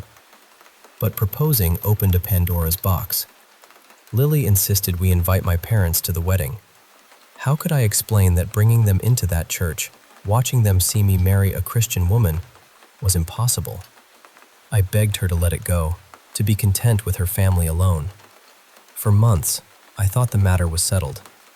Then, just as summer blossomed, Lily dragged me to Minneapolis for shopping. She insisted on driving, and somewhere along the highway, I must have dozed off. When I opened my eyes, we were far from the city, in the middle of an overgrown field fringed by towering firs, with a few weathered houses dotting the landscape. It felt like stepping back into colonial times. A chill ran down my spine. This was no ordinary place. But Lily's smile was steady as she pulled me forward. "Quite the surprise, huh?" she said. "It's something," I murmured. "What is this place?" She hesitated, then sighed. "Your mom said you spent summers here, didn't she?" I shook my head. I'd never been here. Lily's smile faltered. "I talked to your parents. I wanted to surprise you, bring us together." But something felt off. Standing there, caught between the house and the field, I realized tonight was the summer solstice. "You don't understand," I whispered. "They're dangerous, abusive." Lily's eyes widened. "I'm saying I've never been here, and they brought us here for a reason." We turned to go, but before we could reach the car, a thunderous bang shook the vehicle. Lily screamed. I spotted tire spikes, shiny, cruel strips, flattening our tires. In the rearview mirror, 6 figures approached, dressed all in white, their hair woven with ox-eye daisies. My heart hammered as I recognized Mom and Dad, older but unmistakable. "I'm glad you came," Mom said warmly. "Is that Lily?" She sounded lovely on the phone. "Just let us go," I shouted. Dad's eyes were sad. "Aren't you staying for midsummer? We wanted to bless your marriage." "Not like this," I said, voice shaking. Mom's smile was sharp. "Don't pretend you'd come willingly if we just told you to come out here." "Son, please," Dad pleaded. "This is important to us." "I won't let you hurt her," I said fiercely. "We won't," Mom assured. "But if you wave those phones around, she'll be tossed into the fire." Trapped, we had no choice but to play along. Leaving our phones behind, we walked toward the colonial buildings, the white-clad group trailing behind. Suddenly, more figures emerged from the tree line, 20, perhaps more, all dressed in white, relatives both familiar and strange. Our family, hidden away for so long. Maypoles began rising, towering 10 feet tall, adorned with grass, flowers, and red ribbons, their large rings swaying gently in the breeze.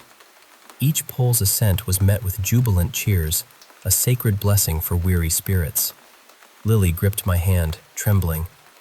"What are they going to do?" I swallowed hard. "There'll be a fire, dancing, singing, breaking bread." Memories flooded me. The fur tables Dad made, Mom's knife glinting as she prepared the chicken, the spray of blood until the carcass ceased moving. "A sacrifice," I whispered. "Usually a chicken, but now, maybe a goat or a cow." Lily's voice faltered. I didn't know.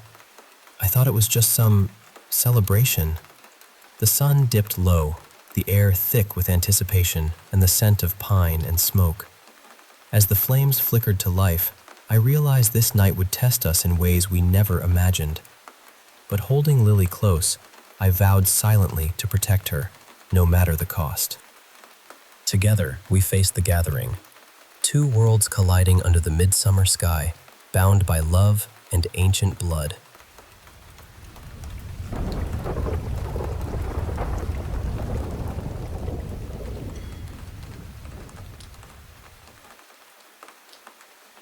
This happened a long time ago, and honestly, I've only ever told a handful of people about it.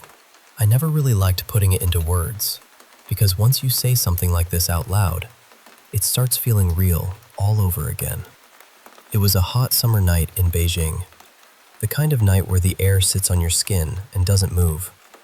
I had gone to visit a friend who was recovering in an old hospital, and we ended up talking for hours without noticing the time.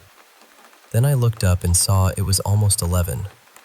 If you know Beijing, you know the subway doesn't wait for anyone. Back then, most lines stopped running around 11, and I was broke enough that a taxi felt like a luxury item from another civilization. So I said goodbye in a hurry and ran for the nearest subway station like my wallet had personally insulted me. By the time I reached the entrance, the station was basically shutting down. Some of the lights were already off. A few workers were gathering their things. The gate hadn't been locked yet, though, so I slipped through quickly and headed downstairs before anyone noticed. The moment I started descending, something felt wrong. Not terrifying at first, just off. Like my sense of direction had been folded slightly crooked. I told myself it was the dim lighting, or the stairs, or the heat still clinging to me. Then I saw the old man. He was sitting at the very bottom of the staircase, with his back toward me. And when I say old, I mean he looked impossibly old. He was painfully thin, with a bald head covered in strange dark patterns. They didn't look like tattoos. They looked more like age spots, but too many, too deliberate somehow, as if time had written all over him in a language I couldn't read. He seemed to be trembling, but not in a normal way. His body wasn't really moving, yet my eyes kept catching this jagged little flicker around him, like he was shaking at the wrong speed. He was wearing a loose white sleeveless shirt, very old-fashioned. I had only ever seen that kind of clothing in Qing Dynasty dramas, but on him it didn't look like a costume. It looked natural, like he had never changed out of it. I remember thinking, when I pass him, I'll look at his face. So I walked past him. And once he was behind me, I tried to turn my head. I couldn't. I don't mean I was too scared. I mean my body simply refused. For 1 second, I had no ability to look back. It was as if something had gently, firmly placed a hand on my neck and said, "No." But my main thought was still the train.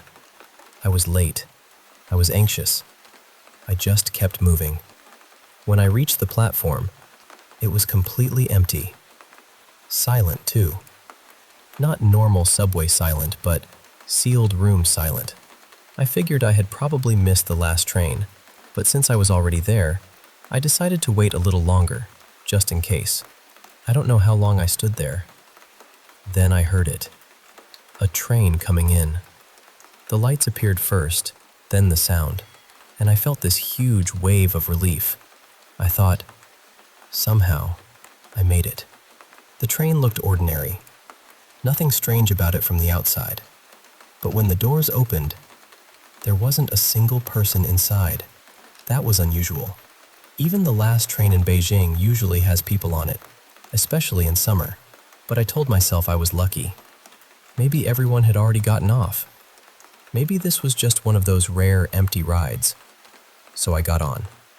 I sat down and almost immediately, my eyelids became unbelievably heavy. I wasn't tired before that. I've always been a night person, and 11 wasn't late for me at all. But the second I sat there, it felt like sleep dropped onto me like wet cloth. I closed my eyes. And this is the part I still can't explain. The train had been empty. I had seen it with my own eyes. But once my eyes were closed, it felt crowded. I could feel people sitting close beside me, shoulder to shoulder. I felt the pressure of bodies filling the carriage. I felt someone's sleeve brush my arm. I felt children running past, their little steps tapping by, one of them grazing my knees as they went. The train moved like normal. It stopped at stations. Doors opened. Doors closed. People got on. People got off. But there were no announcements. No next station. No recorded voice. No chime. Just the doors, the movement, and all these people I could feel but could not see. I stayed like that for what felt like a long time, with my eyes shut, awake but trapped in this strange half-sleep. Then at one station, everyone got off. I felt them rise around me, slowly, calmly. I felt the whole carriage empty out, person by person, until the air around me changed. When the doors closed again, my eyes opened by themselves. The train was empty, and suddenly my body felt light, like something heavy had been lifted off my chest. I was wide awake, too awake. At the next station, I got off without even knowing where I was. The station was dark, completely shut down. I walked up toward the exit, and the gatekeeper looked startled to see me. He had to unlock the metal gate to let me out. I tried to explain. I told him I had been on the last train. He looked at me for a moment and said something like, "That wasn't the last train." Then he added, very quietly, "That was the train after the last train. You shouldn't have been on it." That was when the fear finally caught up with me. I stepped out into the street, shaken, and turned back to see which station I had come out of so I could figure out how to get home. It was Taorenting, which meant the station before it, the one where everyone had gotten off, was Chaishiko. And Chaishiko, if you know Beijing history, was the old execution ground from the Qing dynasty. That was where they all got off.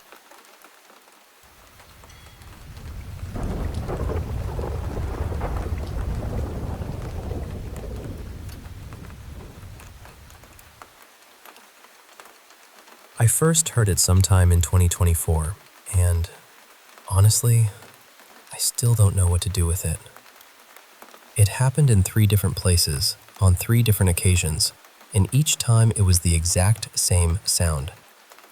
Not similar, not kind of close, the same. I spent way too many nights looking up birds, insects, frogs, anything that lives where I live and could possibly make that noise. Nothing matched, not even close. The best way I can describe it is this long, steady ooh sound. Flat, smooth, same pitch, same timing, over and over again. It didn't rise or fall. It didn't stutter. It didn't sound alive in the way animals usually sound alive. The first time, I was outside and I heard it coming from a tree. At least, I thought it was coming from a tree. I stood there for probably 10 minutes just staring into the branches, waiting for movement. A bird, a bug, anything.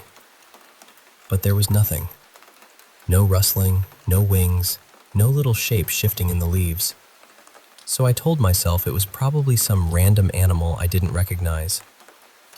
That was the easiest explanation, and I really wanted it to be true. The second time was when I actually got a short voice recording of it. I was walking near a hospital parking area, right by the end of a quiet road. The sound was coming from this small hedge outside someone's house, maybe shin-high, nothing big or dense enough to hide much. And I know it was coming from there. It was close. It was right in front of me. The road curved off into this completely dark side street, and something about that made the whole thing feel worse. I remember deciding right away that I was not walking down there. I got so frustrated and freaked out that I actually kicked at the bush and pushed through it, trying to make whatever it was move or stop. But the sound didn't change. It didn't pause. It didn't react at all. That's the part I can't get past. If it had been an animal, wouldn't it have stopped for a second? Wouldn't it have shifted, or run, or changed its call? But no. It just kept going. Same pitch, same rhythm, same cold, smooth tone. I searched that bush and the area around it for at least half an hour. I honestly started feeling like I was losing it because it was so clearly there, but there was nothing to find. The third time was the worst. I was inside my friend Mira's house with 2 other people, and all of us heard it. So at least I knew I wasn't imagining it. But somehow that made it scarier. We moved around the house trying to figure out where it was coming from. Every time we thought we had the direction, it seemed like it slipped away from us. We checked windows, corners, vents, the yard, everywhere we could think of. Eventually, we got so scared that we locked ourselves in the bathroom and just stayed there, listening. And it kept going. For hours.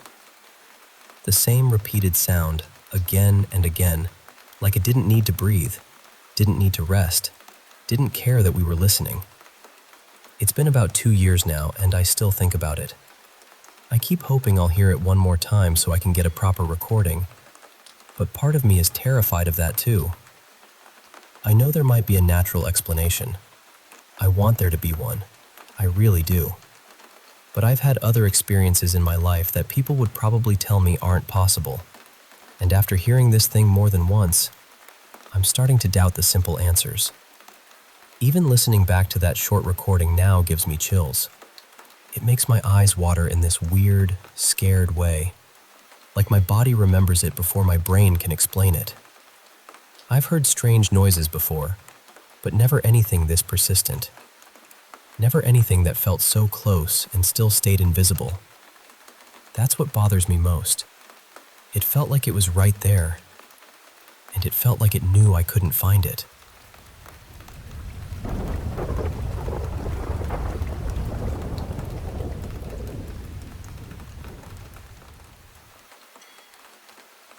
Something brought this memory back recently, and honestly, it still sits strangely with me. For a bit of context, I've always had a really strong memory. I can remember little flashes from when I was around 2 or 3 years old, and there are childhood events I can describe in more detail than my parents can. I grew up in Syria, and we moved to England when I was 7. When I was little, I apparently had this childhood friend named Kekamari. My parents used to bring him up all the time. It became this running joke in the family. They'd say things like, "Ask Kekamari," or "Where's Kekamari?" or "Is he coming with us?" Sometimes they'd even tease me and say, "She's going to grow up and marry him." And because they mentioned him so often, I didn't really question it as a child. It just became part of the background noise of my life. But the strange thing is, I never actually knew who Kekamari was. I understood, eventually, that he was supposed to be my imaginary friend. But I don't remember him.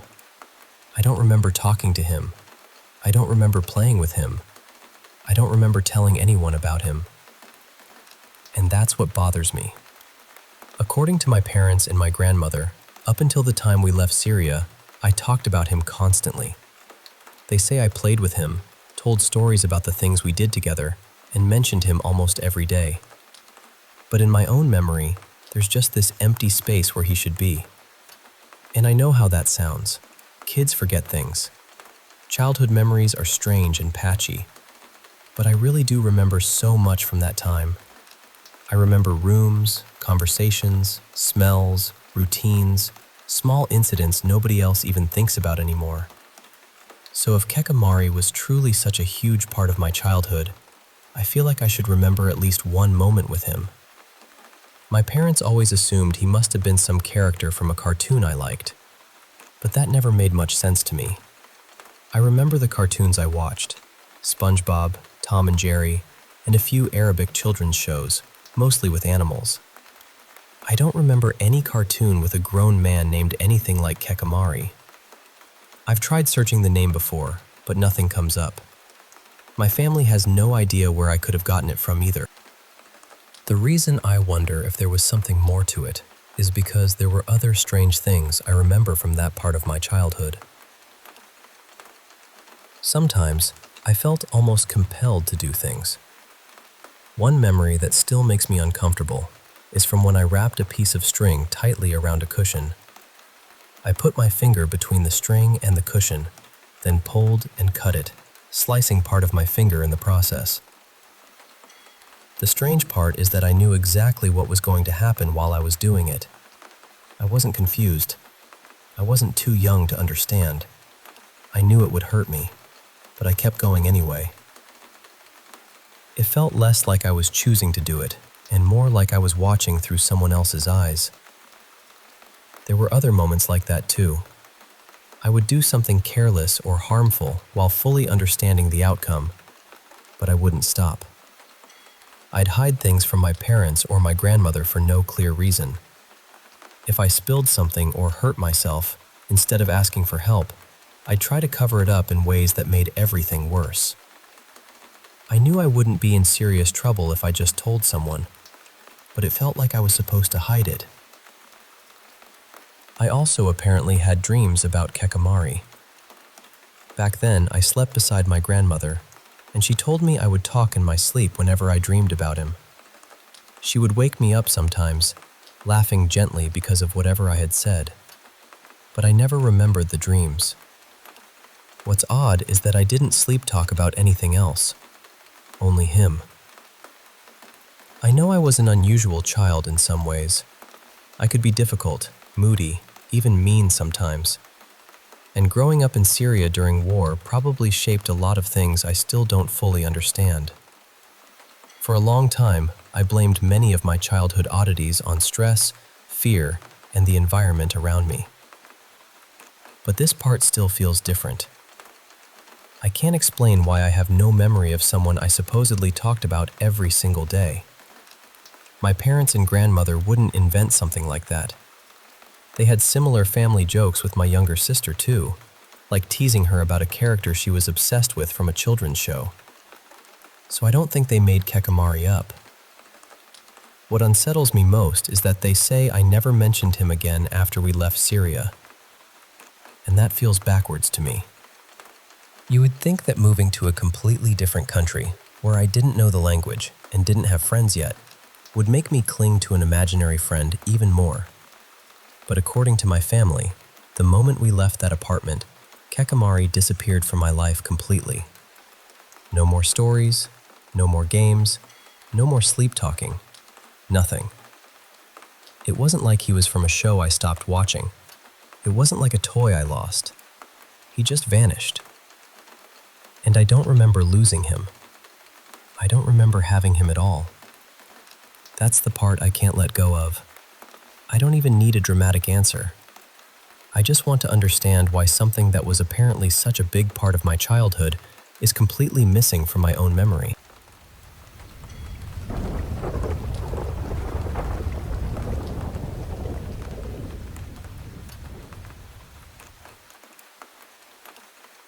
When I was little, maybe 6 or 7 years old, around that age, I was living in London with my mom and my sister. We had this 2-floor house. Downstairs was the kitchen and living room, and upstairs there were 3 bedrooms and a balcony. It was just a normal family home, nothing strange about it most of the time. One day, my mom said she was going upstairs to hang the laundry out on the balcony. She asked me if I wanted to come up as well, because the PlayStation was in my brother's room. I said yes straight away, because at that age, that was all I needed to hear. So we went upstairs. My mom went out to the balcony with the laundry, and I went straight into my brother's room. His room faced the hallway, and I remember sitting on the bed, turning on the old box TV, and loading up GTA San Andreas like it was any other day. After a little while, my mom finished hanging the clothes and told me she was going back downstairs. I said I'd stay up there and keep playing. I must have played for maybe 5 or 10 minutes, not long at all. But then I got this feeling. You know when the whole room suddenly feels different, even though nothing has changed? It felt like I was being watched. Just this heavy, horrible feeling came over me. I couldn't explain it, but it scared me enough that I turned off the TV and decided to go downstairs. The stairway was dark, and when I was young, I used to go down slowly, one step at a time. I was halfway down when, out of nowhere, something behind me screamed. Not a normal scream. It sounded deep and horrible, almost like a monster. I screamed too. I spun around, and at the top of the stairs, I saw this dark figure. It was tall, wide, and just standing there. The only way I can describe it is that it reminded me of the Grim Reaper, but bigger and darker. I completely panicked. I rushed down the stairs as fast as I could, screaming for my mom. My mom and sister came running over, asking what happened and looking around like they thought someone had broken into the house. But I didn't tell them what I really saw. At the top of the stairs, there was this little storage door, and I was terrified that whatever I saw had gone in there. I couldn't even bring myself to say it out loud. After that day, I changed. I didn't like being alone. I needed someone to walk with me to the toilet and wait for me. I started sleeping with my mom because I was too scared to sleep by myself. I'm 26 now, and honestly, even all these years later, I still get scared sometimes when I'm alone. When I leave my room, I still find myself rushing down the stairs, trying not to look around too much. I never saw that thing again, but that one moment stayed with me. And there was another strange thing that happened when I was younger. One time, my mom's friend came to stay over. I'll call her Amina. She was sleeping in my bed in the same room as my mom because my dad was out working. I was probably even younger at the time because I still remember drinking milk from a bottle at night. One night, I woke up and saw a man standing in the doorway. He looked human, but I knew I didn't recognize him. I got scared and pulled the covers over my head. I stayed like that for a few minutes, hoping he would just disappear. Then I slowly pulled the covers down and asked him who he was. He answered calmly and said, "I'm here for her." He meant Amina. I asked him his name and he told me, but I can't remember what it was now. A few minutes later, I somehow fell back asleep. The next morning, I asked Amina if she knew anyone who looked like the man I saw. She said no. She had no idea who I was talking about. The strange part is, I saw him for 2 nights in a row. Then after that, he was gone. I've read a lot of stories since then, and honestly, I do believe children can see things adults can't. Maybe it's because they're innocent, or maybe they're just more open to things we learn to block out as we get older. Either way, this world is a lot stranger than people think.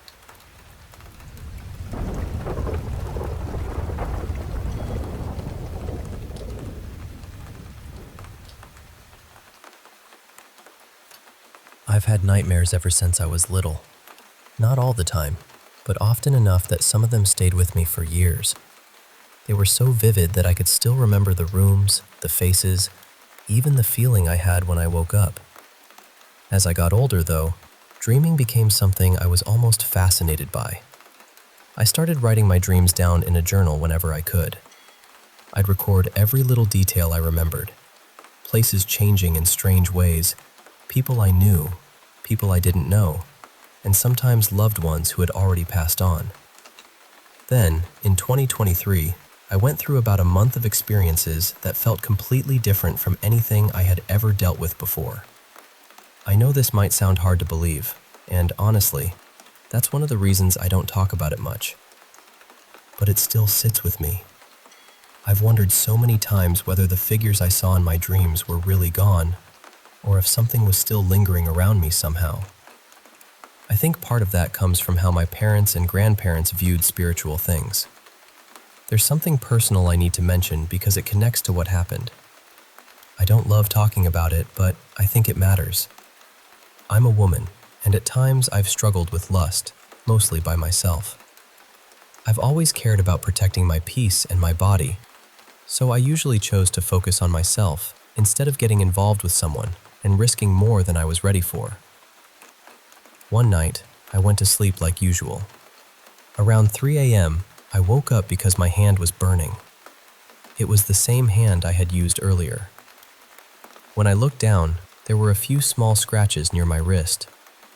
They weren't deep or dramatic, but they were there, and I couldn't explain them. A few days later, something else happened. I had a dream that I was inside a small corner store. There were people arguing, pushing, and shouting over something I didn't understand.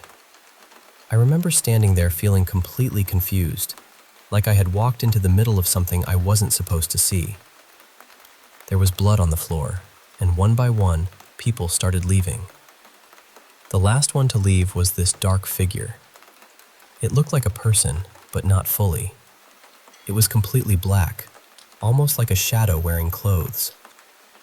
It had on a dark hoodie, tight black pants, and black shoes, but there was no face, no features, nothing, just darkness.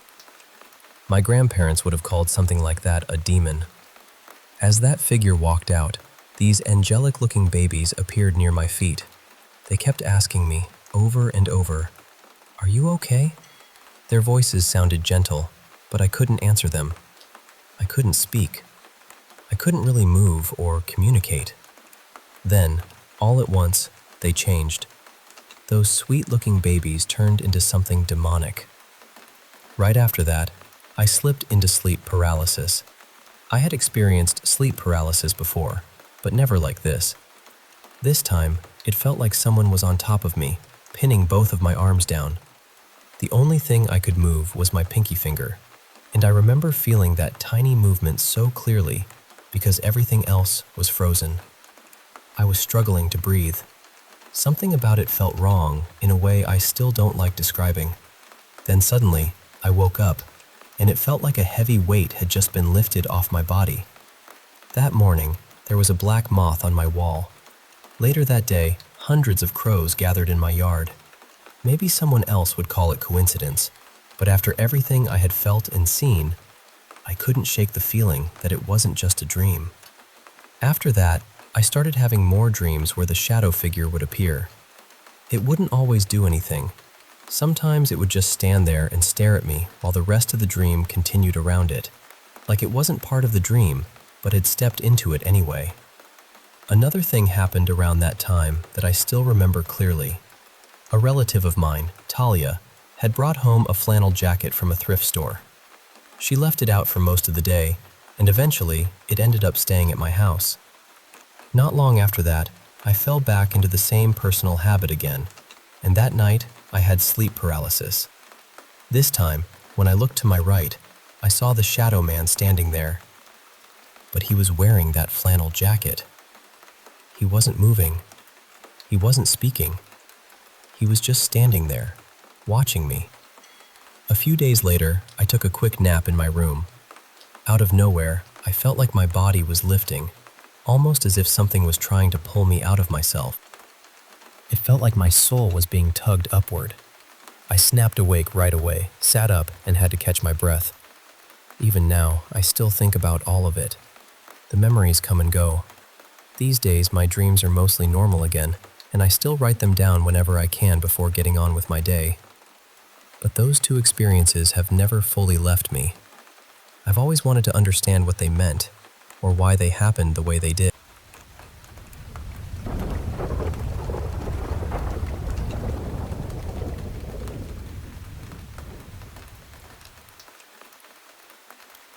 I'm 7 months pregnant, and my husband and I recently moved back in with my mom while we save up for a place of our own. And honestly, I hate being back in this house. It has always had this strange feeling to it. Even when I was younger, I never felt completely comfortable here. The people who lived here before my family had a bunch of cats over the years, and they buried every single one of them in the backyard. When they finally moved out, they even asked my parents if they could bury their last cat there too, so it could be with the others. My parents said yes. Since then, we've added our own pets back there too.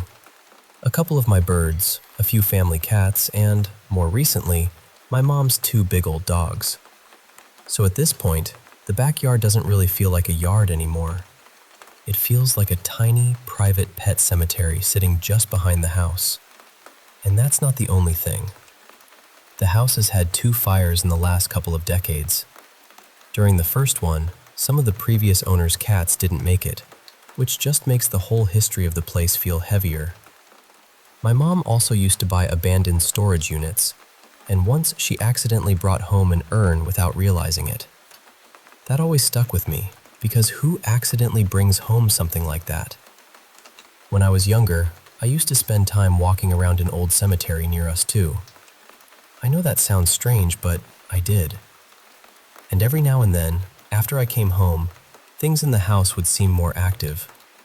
I used to scare myself thinking something had followed me back.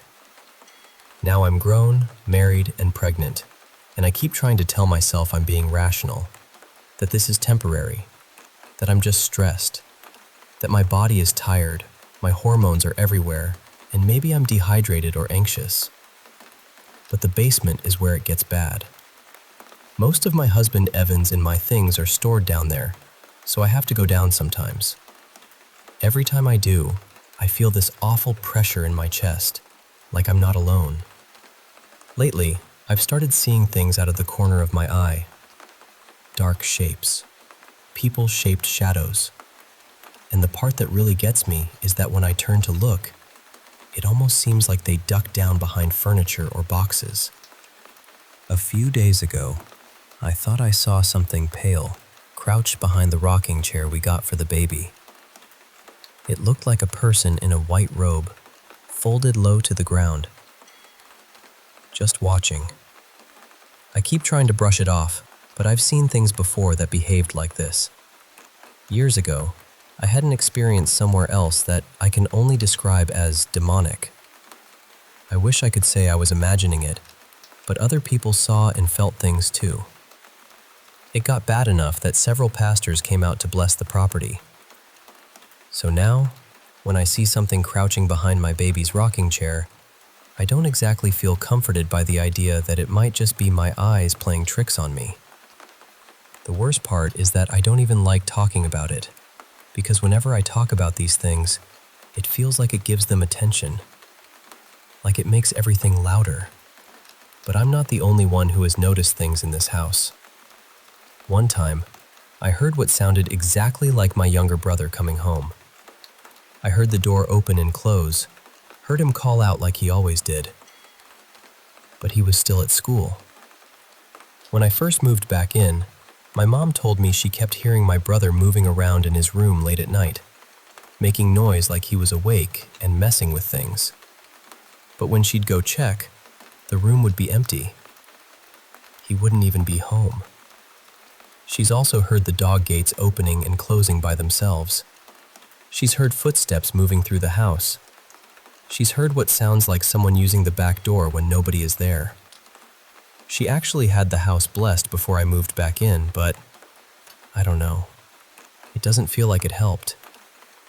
And now I'm scared that being pregnant is making me more aware of whatever this is. Or maybe I'm more vulnerable somehow. I keep thinking about what it's going to be like after the baby is born, when I'm exhausted and alone at odd hours, feeding the baby in the dark. I don't want to live in fear. I don't want to give whatever this is more power in my mind. But I also don't want to ignore something that feels wrong, especially when it feels like it's getting closer to me and my baby. I don't know if I should sage the house every week, pray, cleanse the basement, have someone come bless it again, or just refuse to go down there. All I know is that something about this house feels deeply off. And whatever is here, I want it away from me. I want it away from my baby.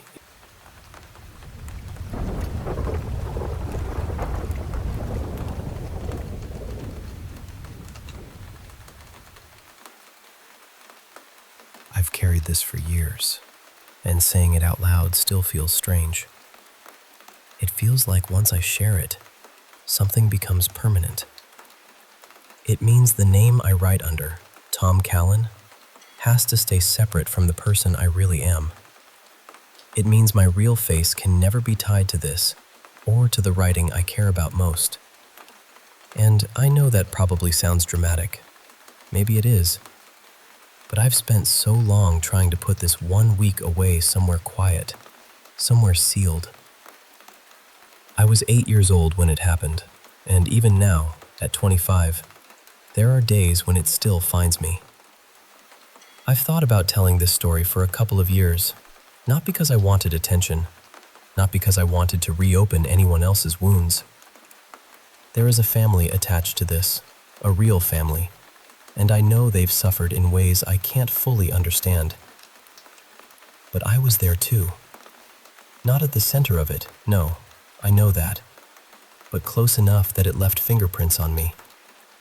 So I'm going to tell it as clearly as I can. This didn't start with the bird.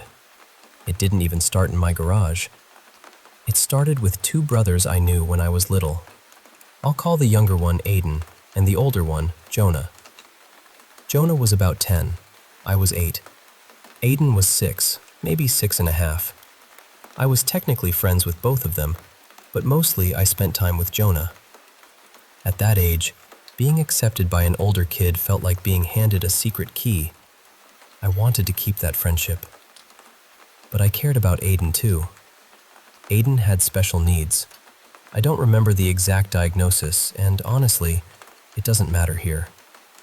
What I remember is that he made sounds, sudden little bursts and whistles, and sometimes people lost patience with him. I did too, sometimes. That part still hurts, because if I met him now, I would be kinder. I would sit with him. I would let him make every sound he needed to make. I wouldn't rush him. I wouldn't get annoyed. Jonah and I used to play Xbox together all the time. I haven't touched one since. A lot of afternoons at their house went the same way. Jonah and I would play games, or mess around with his dad's old typewriter, pretending we were writing important stories. Aiden would come over and stand right in front of the TV, bumping his fists together, making one of his little sounds. That usually meant he wanted us to stop and play hide and seek. Jonah hated playing with him. He didn't have the patience for it. But I usually played, and Aiden loved it. He always wanted to hide. He always wanted me to seek. He wasn't very good at staying quiet, but hide and seek was the closest I ever saw him come to controlling those sounds. He would try so hard. Every now and then, from behind a curtain or inside a closet, I'd hear that small little whistle. Almost like tweet tweet. That sound is the part that stayed. One month, Jonah and Aiden were grounded. I was told they'd been getting into trouble, so they couldn't have friends over. Then, not long after that, Aiden went missing. I wish I remembered who told me. I wish I remembered the exact words, or whether someone sat me down gently. But I don't. I only remember understanding that the world had changed. Aiden was gone. The next thing I learned was that he had disappeared while playing hide and seek with Jonah. I don't think I knew what to do with that information. I was 8. My mind didn't know how to hold something that heavy, so it just didn't. I remember feeling sad, but also still doing normal kid things because kids do that. They make little projects. They ask strange questions. They wait for grown-ups to fix the world. During that week, I spent a lot of time in our garage. It was big, with several doors and shelves packed with tools, boxes, toys, and old things nobody used anymore. I liked building useless little inventions in there. Plastic bottles taped together, cardboard pieces glued into shapes, things that felt important to me for an afternoon and then became trash. One evening, I was out there when one of my stepsisters told me to shut the garage and get ready for bed. She said if I didn't, she'd tell my dad when he got home. I reached up for the garage door button. It was high enough that I had to stretch. And while my arm was raised, I heard something crash behind me. It sounded like plastic hitting something hard. Not the concrete floor, though. I knew what that sounded like. This was different. Hollow, but heavy. Sharp, but muffled. I spun around, terrified. Then I heard a bird chirp. At least, that's what I thought it was.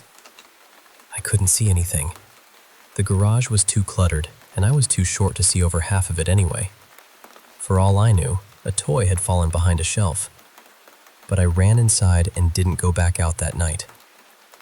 Later that week, I overheard my dad talking.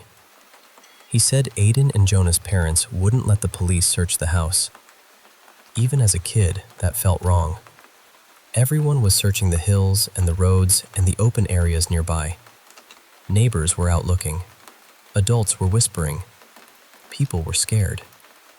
But the one place the police hadn't searched was the house. Their parents said they'd already checked it themselves.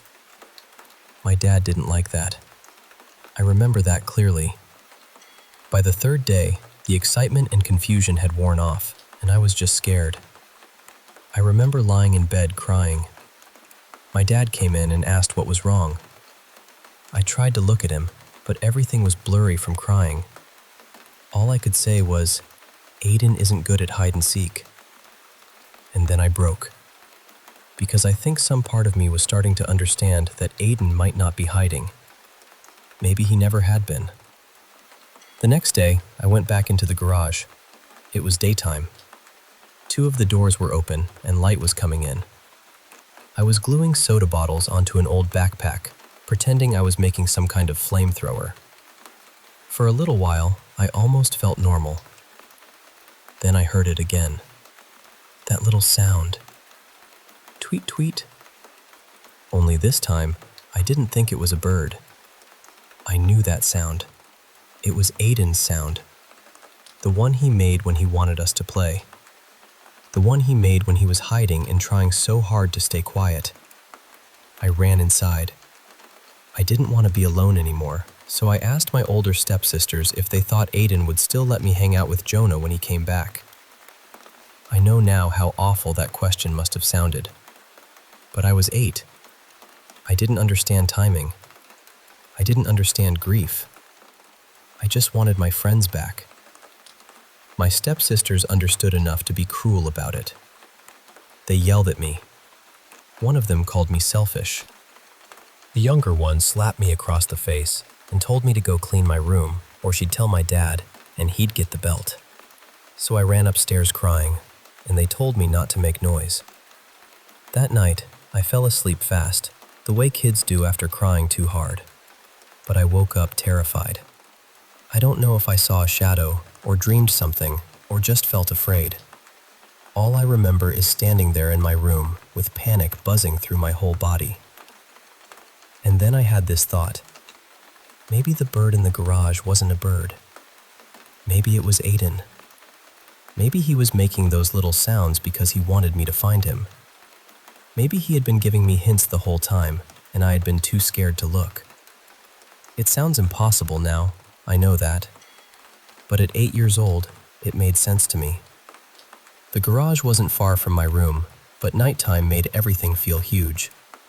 Back then, I was so afraid of leaving my room in the dark that sometimes I wet the bed instead of walking to the bathroom. So going to the garage was not easy. But I put on a sweater over my pajamas and went. The door shut behind me. I turned on the light and started walking around, whispering Aiden's name. Then I heard it. Tweet. Not like a bird, not anymore. It sounded exactly like him. It came from between two shelves. I remember feeling this horrible little spark of hope, like maybe I was about to find him. Maybe I would be the one. Maybe everything would be fixed. I stepped closer, and then came that same crash. Plastic against something hard. Loud enough to make my whole body jump, but still not loud enough to be the concrete floor. I panicked and ran to open the garage door for more light. That was a mistake. My father burst in with a revolver in his hand, screaming at me, asking what the hell I was doing. I was too scared to tell the truth, so I said, I don't know. That made him furious. He made me get his belt, and he beat me until he was tired. I cried so hard I could barely breathe.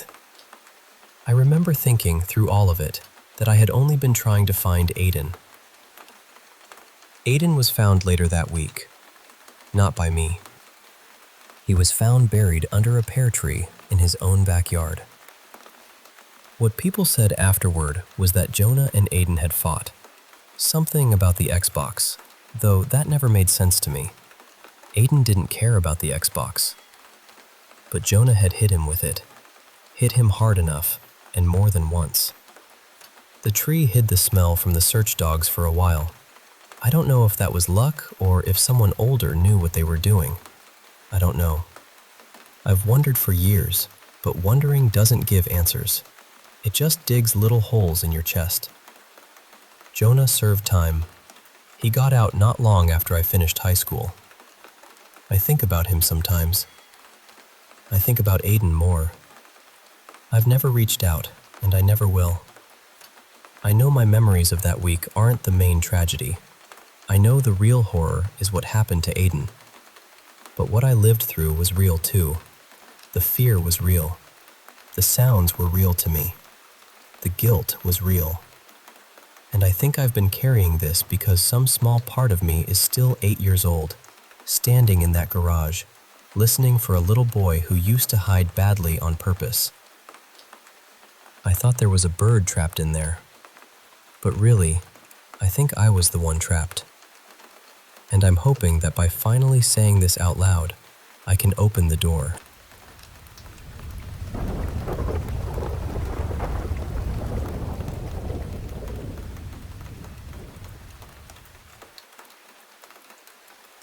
A few years ago, I moved into the place I live in now, and while I was still getting everything sorted before the house was fully ready, I started noticing strange things around the property. At first, I thought maybe it was some kind of animal. Something heavy had damaged part of the fencing. A few things outside had been shifted around. Nothing huge, nothing dramatic enough to make me panic, but definitely enough to make me stop and think. Okay, what did that? The strange part is, where I live, we don't really have large wild animals wandering around. No bears, no big predators, nothing that would reasonably explain it. Then, around the time my house was finally ready to move into properly, the empty plot next to mine was bought. The new owner put up a metal fence along the border, and after that, everything just stopped. No more broken fencing, no more odd noises, no more things being moved. So I let it go. Now, fast forward about 3 years. I live alone and I've got a full-time office job. My evenings are pretty simple. I come home, make dinner, work out, and maybe once or twice a week, I go outside to unwind. I'll sit at the very back of my yard, have a drink, maybe smoke a cigar, and watch a downloaded YouTube video on my phone. It sounds boring, but honestly, I like it. It's quiet back there, peaceful, just me, the dark, and the trees. For a few weeks, everything was normal. Then one night, as I was getting ready to head back inside, I pointed my flashlight toward the far end of the yard and saw eyes staring back at me. They were low to the ground, reflecting the light. At first, I froze. Then I tried to make sense of it. Cats are common around here, so are stone martens, but the eyes were too far apart for either of those. So I told myself it was probably a fox. I couldn't see the body clearly, but that explanation felt reasonable enough. The next time I sat outside, I saw it again. Same place, same reflective eyes. This time I stood up and tried to move a little closer, but the thing bolted through the bushes before I could properly see it. It was fast. Too fast for me to get a good look. The third time, I was ready. Or at least I thought I was. I took a picture with my phone, but it was from too far away, and the image came out blurry. You can kind of see something there, but not enough to say what it is. Those 3 encounters happened over about 2 weeks. Then came the 4th one. This was just last week. The weather had finally warmed up, so I was sitting outside again, cooling off after work. I had a drink with me, a thin jacket on, and I was watching some random gaming video.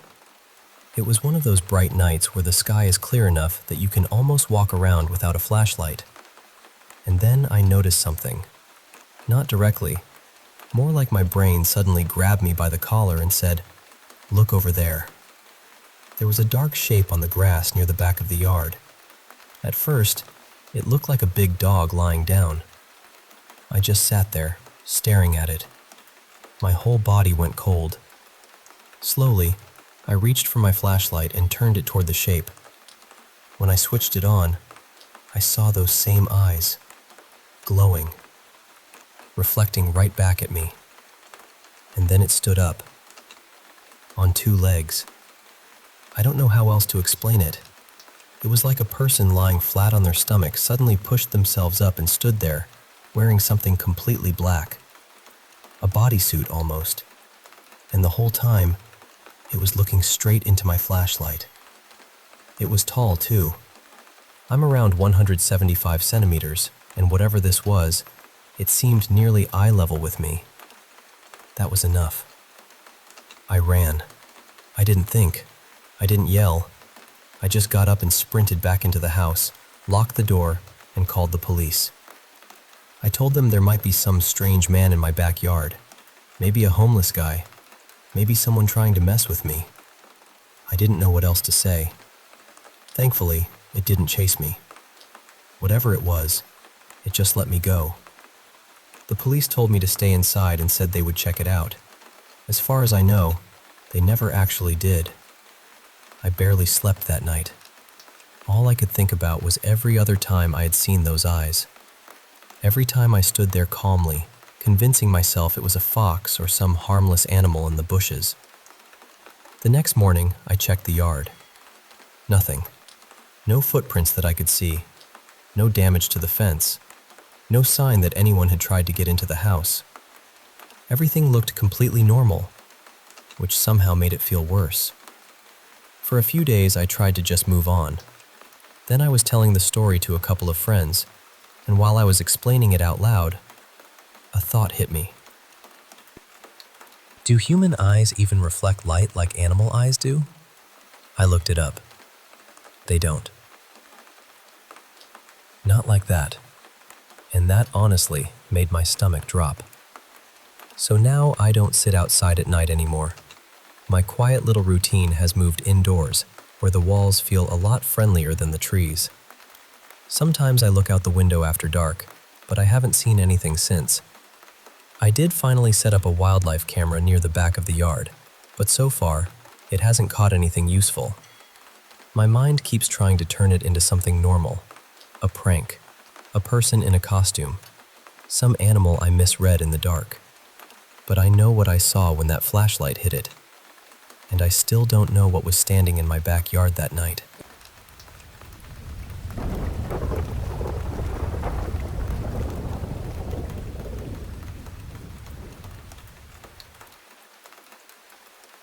I know this is going to sound strange, and honestly, part of me still feels odd saying it out loud. But there's been something around us for years now, and every time we think it's gone quiet, it seems to make itself known again. It started back when my partner was living with a friend of his. Years before I knew him, this friend had apparently tried to summon something to impress a girl he was dating. He never properly closed whatever he thought he opened, which, yes, was wildly foolish. I told him that myself. At first, it was almost easy to laugh off. Whenever my partner and I would sit in the lounge watching TV, we'd both catch something out of the corner of our eyes. It would peek out from the hallway near his friend's study, just for a second. But the moment either of us turned to look straight at it, it was gone. It looked tall, maybe 6 feet. Just this dark, narrow figure leaning out slightly, watching us. It happened enough that we stopped pretending it was nothing, but because it never actually came closer or did anything, we gave it a stupid little nickname. We called it the peekaboo. It felt curious more than dangerous back then. Then my partner moved in with me and my parents. He was dealing with chronic pain and illness, and with the cost of everything going up, it just made sense for him to stay with us. For a while, everything was peaceful. Then one night, we were looking after our old senior dog, who has since passed. He was a gentle old boy. He barely ever barked unless he truly thought something was wrong, or he was playing. He didn't bark at people walking past, or cats, or other dogs. But that night, he stood facing the backyard, staring toward the clothesline. The fur along his back raised, and he started growling, then barking. My partner and I both felt this awful drop in our stomachs. We looked at each other, and without really needing to say it, we both had the same thought. Had it followed us? The next thing happened while my dad was home alone in the living room. He was sitting on the couch, watching TV and eating lunch. He noticed something out of the corner of his eye, but he ignored it at first. Then he realized it was still there. When he finally looked properly, he saw one of our heavy wooden dining chairs tipped up on its back legs. There was a full pack of bottled water sitting on it, and somehow, the chair was leaning backward toward the window. No one was touching it. As soon as he understood what he was seeing, the chair slammed backward, hard. It hit the windowsill and broke a couple of my mom's plant pots. My partner and I heard the crash from my room and ran out. My dad was standing there, completely pale, wide-eyed, pointing at the chair and the broken pots. When he told us what happened, my partner and I looked at each other and said, almost at the same time, "The peekaboo." Another time, my brother and his wife stayed over for a weekend. My brother is not spiritual at all. He's very logical, very science-minded, and normally he'd be the first person to search for a practical explanation. But on their last night here, he had what seemed like sleep paralysis. He'd never experienced it before, and he hasn't had it happen since. He said he woke up and saw a tall, shadowy figure standing in the doorway. Around 6 feet, shaped like a man, and strangely enough, he said it looked like it was wearing old-fashioned Victorian clothing. He couldn't move. He could only stare and blink. By the fourth blink, it was gone. The next morning, he came straight to me, shaken in a way I'd never seen before. He told me everything, and asked me to cleanse both him and his wife before they left. I do practice witchcraft, so of course I did it for him. But what unsettled me most was how sincerely frightened he was.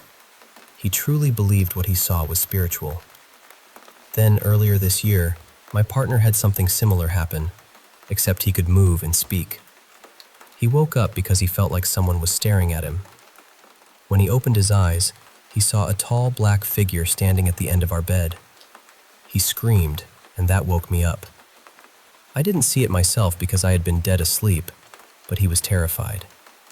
And now, over the last 3 nights, something else has started happening. We have a puppy now, about 6 months old. He's sweet, playful, and usually quiet, very much like our old senior dog. He doesn't bark unless he thinks something is wrong, or sometimes when he's excited and playing. But for the past 3 nights, when we've taken him outside to go to the toilet, the hair on the back of his neck stands up. He freezes, growls, and starts barking toward the exact same spot our old dog used to bark at. The clothesline. Tonight, I turned on my phone torch and shone it over there. There was nothing. No person, no animal, nothing moving at all. After a little while, the puppy calmed down and ran back over to me, and we went inside. The strange thing is, these events aren't happening back to back. They're spread out across years and months. Long enough that I almost convince myself it's over, and then something happens again. I don't know what this is, but whatever it is, it feels like it has stayed curious about us for a very long time.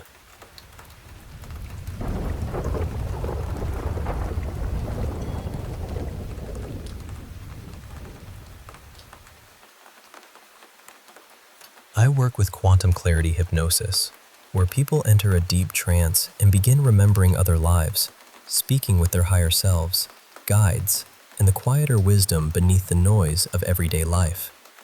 And every now and then, something comes through that makes me pause. Something that gently turns the whole room inside out. This is one of those stories. Let me tell you about Marina. In another life, Marina remembered being a woman named Sella. Sella grew up in a home that never really felt peaceful. Her parents argued constantly.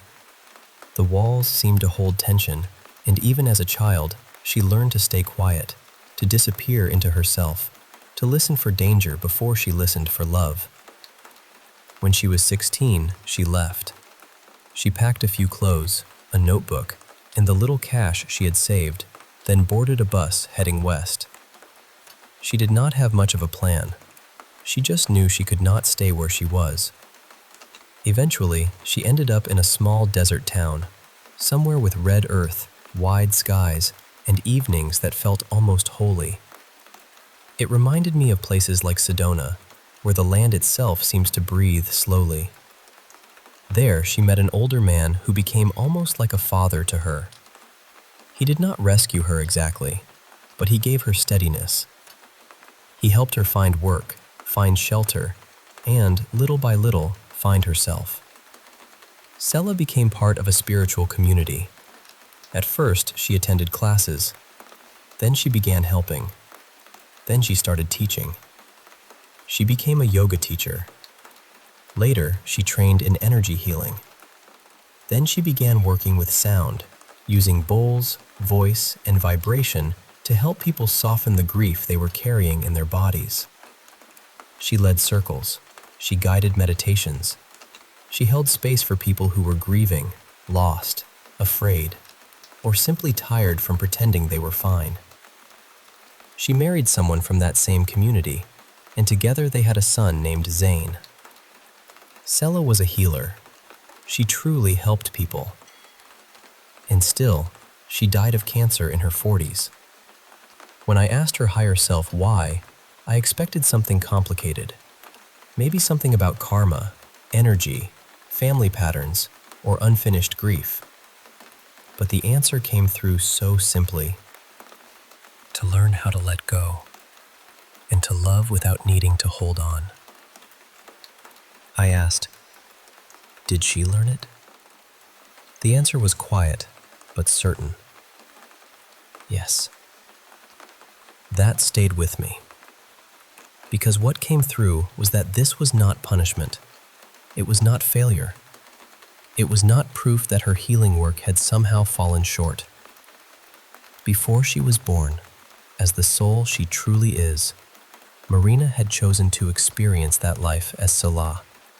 She had chosen the leaving, the seeking, the healing, the motherhood, the illness, and the surrender. Not because suffering is beautiful, but because the soul sometimes chooses lessons that the human self would never choose from here. And I know that can be difficult to sit with. We want illness to be only something that happens to us. We want pain to be random or unfair or something to defeat. And from the human view, it often feels exactly that way. But from the soul's view, the shape is wider. You begin to see the whole life as one long teaching. The childhood tension, the running away, the desert, the community, the healing work, the people she helped, the love for her son, the cancer, the final breath, the release. All of it carried meaning.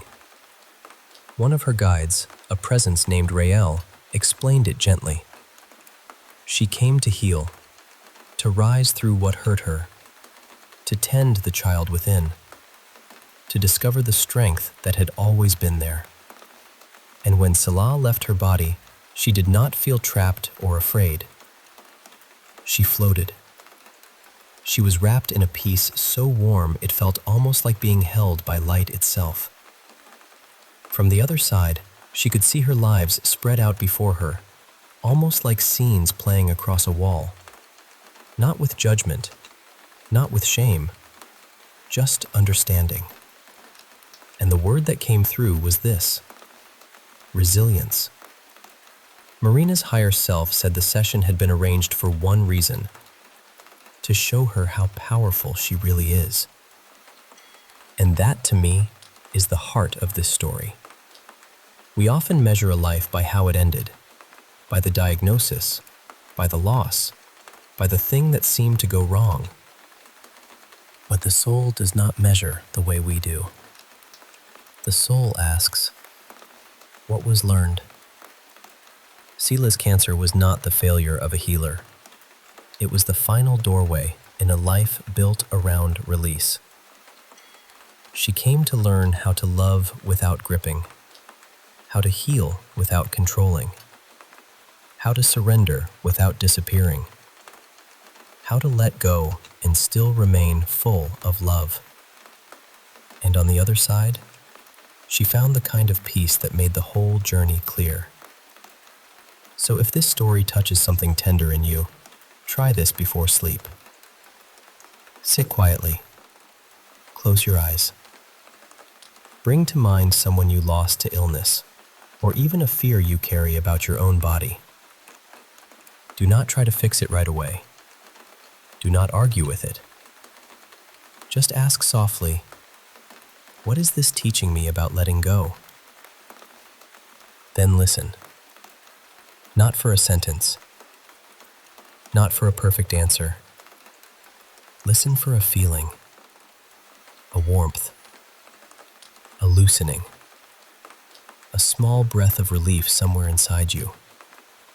Even the smallest release matters, because that may be the deeper part of you, the part beneath fear, beginning to show you the lesson hidden under the pain. Stay with it for 5 quiet minutes, and take care.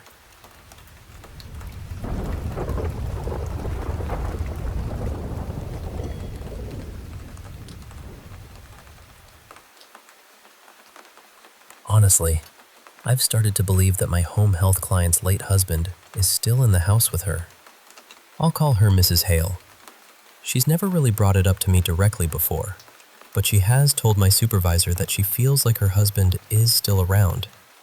And the thing is, I don't think he's a bad presence at all. If anything, he feels calm, protective, like he's watching over her and keeping an eye on how people treat her.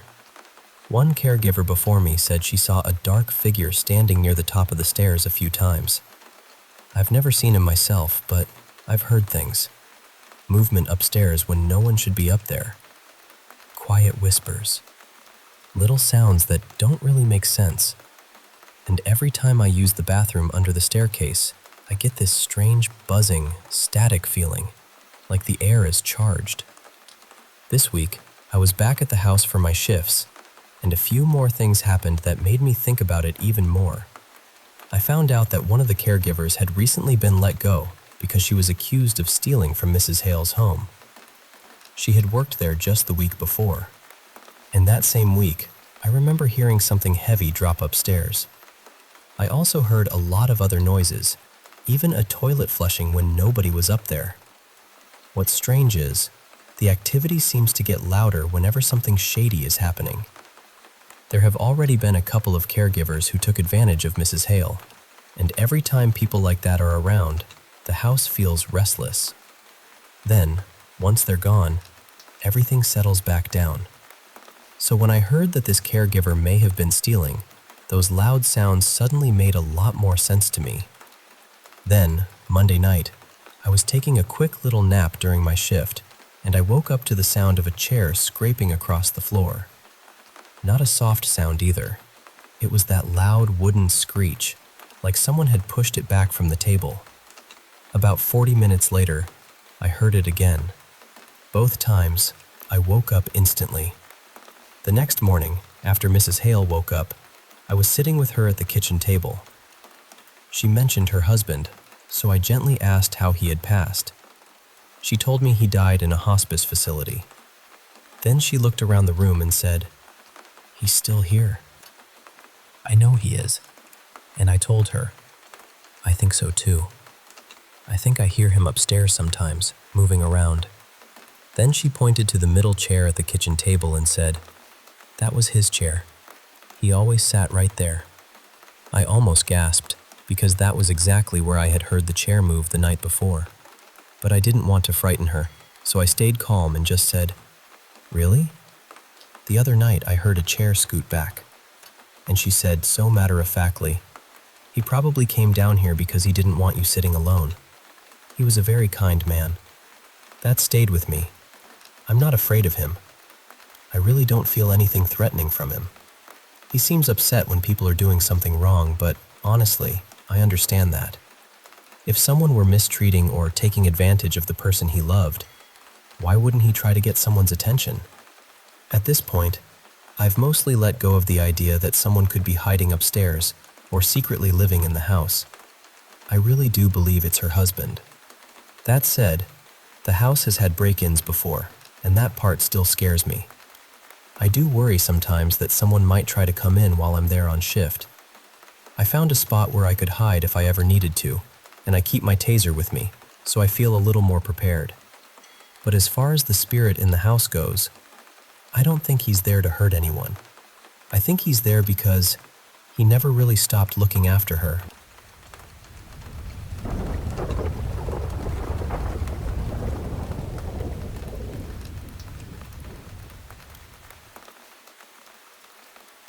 I want to tell you about something that happened to me that I still don't fully know how to explain. Years ago, I was in a relationship with a woman named Mira. We were together for a little over a year, starting when I was still very young. I was 18, and at that age, I thought love meant staying no matter how much it hurt. I thought if I loved her hard enough, patiently enough, I could somehow pull her out of the darkness she was living in. Mira struggled badly with alcohol. I didn't understand how serious it was at first, but within a couple of months, it became impossible to ignore. She drank every day. I stayed through failed attempts at getting sober, through arguments, cruelty, betrayal, and all the strange roles she seemed to need me to play. Sometimes I was her partner. Sometimes I was her caretaker. Sometimes I felt more like a frightened little sister, and sometimes more like a parent trying to keep a self-destructive child alive. But I don't want to pretend she was only the pain she caused. She wasn't. She was brilliant, educated, beautiful, and deeply wounded. There were moments when I loved her in the ordinary way someone loves a girlfriend. But most of the time, my love for her felt tangled with fear and responsibility. I could see everything she could have been, and that made it so much harder to let go. There was one incident that stayed with me, and it matters because of what happened later. We lived in a small Eastern European country where people can often guess where your family is from just by hearing your last name. Mira used to laugh because people always assumed her family came from this small town in the south, even though she was actually from a larger city up north. One afternoon, she picked me up in her car. I didn't drive back then. Not long after we pulled away, the police tried to stop her. She had been drinking, so instead of pulling over, she sped past them and turned sharply down another road. Of course, they followed us. Eventually, she stopped. When the officer looked at her license, he recognized her surname and asked if she was from that southern town everyone always guessed. From his accent, Mira realized he was from there himself. So she smiled and said yes, she was born there. She knew enough about the place to make it believable. She had visited as a child. She knew about the little school by the road, and she told him her family house was nearby. The two of them ended up chatting about the town, about missing home, about how strange it feels to be away from where people think you belong. When he asked if she had tried to avoid them, she said she hadn't seen them at all. And he let us go. In early 2018, I ended the relationship. I couldn't survive it anymore, not without losing myself completely. I started therapy, built a life with someone kinder and steadier, and eventually got engaged. For a long time, I kept strict distance from Mira because I needed quiet around that wound. About a year later, we spoke again. I saw her twice for what was supposed to be coffee, but both times she ordered beer instead. That was when I realized she was using those meetings as a chance to drink without her girlfriend knowing. She also knew I wouldn't confront her in public. After that, I stepped back again. Then, in 2021, a mutual friend told me Mira was in the hospital. She was in a coma. The doctors said she had severe encephalitis, and her body was already very weak. Because of the pandemic and the hospital rules, no one could visit her. At first, there were small signs of hope. Someone played her favorite music in the room, and her heart rate changed. The doctors thought maybe she was responding. For a little while, it seemed like she might come back. But she didn't. She died a couple of weeks later. I couldn't go to the funeral because I was out of the country. So that night, I made my own little goodbye. I bought her favorite beer and a red scarf because red was her favorite color. I placed them on the windowsill, lit candles, and played the song she loved most. After that, life kept moving, because life has a way of doing that even when it feels rude. I grieved. I talked about her in therapy. I made peace with as much of it as I could. And then, the following summer, something happened. I was on vacation with my family. Usually we went north to visit relatives, but that year we went south instead. On the drive home, we passed through that same small town people always thought Mira was from. The town she had once pretended was hers to talk her way out of trouble. And just as we passed the elementary school by the road, my phone lit up. It was a notification from Viber, the messaging app many people use where I live. The notification said, "Mira is online after a long time." I froze. I tapped it immediately, and it opened our old chat. But when I looked at the activity under her name, it didn't say she was online. It said, "Last active, long time ago." I thought maybe someone else had gotten her number. After I calmed down a little, I called it.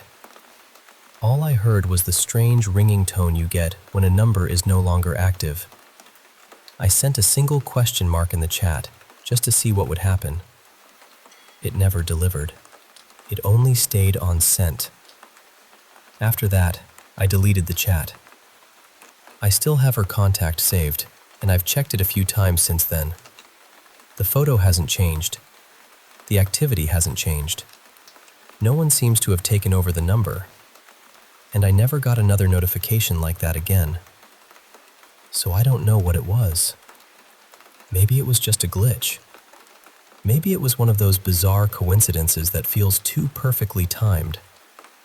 But part of me likes to think it was Mira, passing through one last time as we drove by that little school in the town she once borrowed for a lie. I'm not especially religious, but I do think there may be things beyond what we can prove.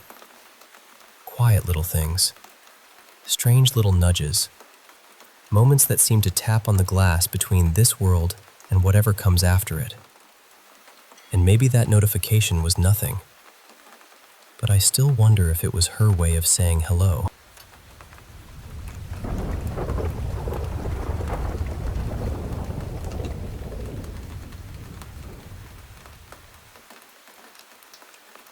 I was 21 when this happened, back in December of 2024. At that time, I was in my final year of college, almost done with my undergrad. I had just landed a job at a big tech company, the kind of job people spend years dreaming about. For the first time in my life, I honestly felt like things were falling into place. My career felt sorted. My future felt safe. I was staying in the final year boys' hostel on campus. Now, my college was on the far edge of the city, spread across this huge stretch of land. The campus was beautiful during the day, but at night, parts of it felt strangely empty. The hostels were spaced far apart, and mine was right at the outer corner of the campus. My room was also at the very end of the building, tucked into a corner. From my balcony, you could see a patch of open ground, a few scattered trees, and beyond that, an old abandoned staff quarter. Years earlier, some college employees used to live there, but by then the building had become weak and unsafe. Everyone said it was going to be demolished soon. There was also a story about that place. People said that a woman named Mira had once lived there with her husband's family, and after years of abuse from her in-laws, she set herself on fire inside that building. I had only heard the story once, casually, but I guess it stayed somewhere in the back of my mind. During winter break that year, almost everyone left campus. Some went home, some went on trips. I decided to stay back. I was introverted, and honestly, the idea of having the whole floor to myself sounded peaceful. My plan was not exactly healthy, but at the time, it felt like freedom. I wanted to drink, smoke weed, watch movies, and just disappear from the world for a while. My entire floor was empty except for me. One evening, I smoked weed, drank way too much, and put on a movie. I don't even remember when I fell asleep. The next thing I knew, I woke up around 4 in the morning with my head feeling heavy and strange, like my thoughts were moving through mud. I got up, used the bathroom, and then stepped out onto the balcony to smoke a cigarette. The air was freezing. It must have been around 5 or 6 degrees outside. Everything was quiet in that deep, dead way that only an empty campus can be quiet. I was sitting there, half awake, looking out across the open ground. And then my eyes landed on the abandoned building. I saw something in one of the balconies. It looked like the outline of a woman standing there. I know it was dark, and I know I was not sober, but I can still remember how certain I felt in that moment. There was a figure there, still, upright, facing me, staring back at me. The second I saw it, that old story about Mira came rushing into my head. And after that, I don't know how to explain what happened. I couldn't look away. It was like my whole mind narrowed down to that one shape. I couldn't hear anything, couldn't think properly, couldn't even feel the cold anymore. I just stared. It felt like fear had locked my body from the inside. At some point, without realizing it, I fell asleep right there in the balcony. When I woke up the next morning, My body was burning with fever, but I was drenched in sweat. I was shaking so badly I could barely move. I ended up calling an ambulance, and they took me to the college hospital. The doctors treated me for hypothermia, but that was only the beginning. After that night, something inside me changed. I started waking up with panic attacks. Every night, I would jolt awake covered in sweat, shivering, heart racing like something was chasing me. It got so bad that I became afraid of sleeping. I had to keep the lights on all night. I would sleep during the day and stay awake after sunset. I kept telling myself it was the weed. It was the alcohol. It was the cold. It was my brain making shapes out of darkness. But telling myself that did not help. The dreams kept coming back. I would see that balcony again, that figure, that feeling of being unable to move or look away. I even quit drinking and smoking completely, hoping my mind would settle down, but it didn't. The anxiety only grew heavier. Eventually, I had to leave campus and go back home. I took a temporary break from college. I started getting professional help for the panic attacks. And the job I had been so proud of getting, I had to let that go too. It has been around 1.5 years since that night. I am doing better now, at least better than I was. But there are still nights when I cannot sleep. There are still nights when I wake up, terrified for no clear reason. I still hope I can go back and finish my degree someday. But one night changed the entire direction of my life. And the worst part is, I still don't know what I saw. Maybe it really was something paranormal. Maybe it was just my stoned, exhausted brain glitching in the dark. I honestly don't know. All I know is that when I looked at that abandoned balcony, something looked back.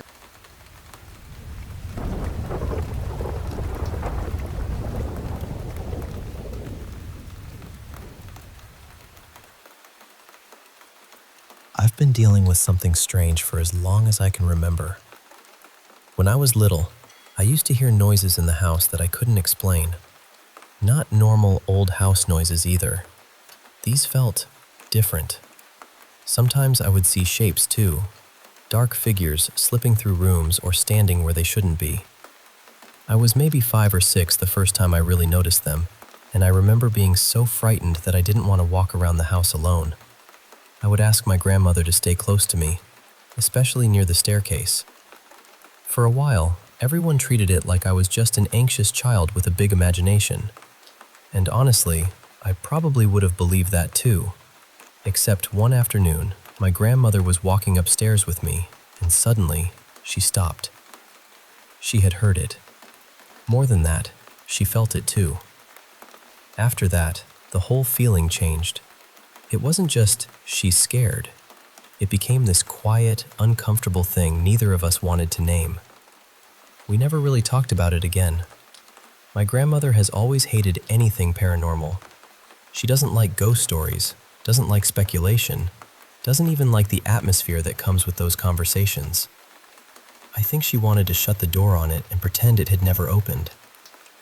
But the figures didn't stop for me. As I grew up, I kept seeing them. They were usually dark, vague shapes.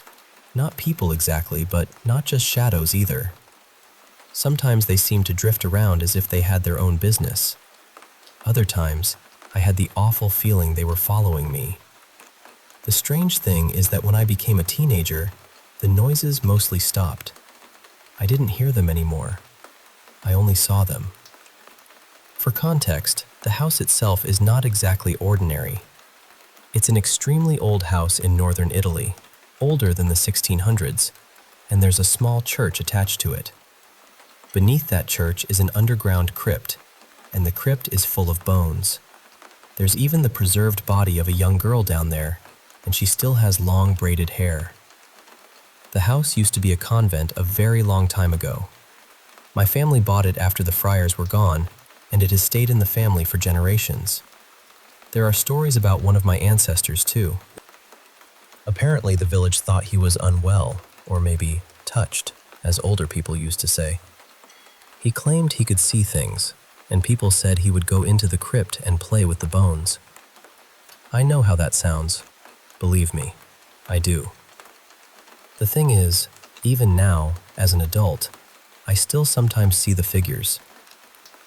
Or at least I used to. Everything changed when my boyfriend Marco moved in with me. I had already noticed before that when I was around him, nothing really happened. No shadows, no strange movement, no feeling of being watched. But I thought maybe I was just calmer with him nearby. Maybe I was distracted. Maybe my mind felt safer. But since he moved into the house, the shadows have almost completely vanished. And it isn't just me. My mother used to see them too. She saw them as often as I did, sometimes even in the same parts of the house. But now, with Marco living here, she hasn't seen anything either. That's the part I can't make sense of. I've never really believed in ghosts. I still don't know if I do. Even after all these years, the idea feels too strange, too impossible, like trying to hold smoke in your hands. But I also can't pretend nothing happened when both my mother and I experienced it, and when my grandmother reacted that day on the stairs. I don't know what changed when my boyfriend came here. I don't know why his presence would make anything stop. Part of me feels relieved, of course.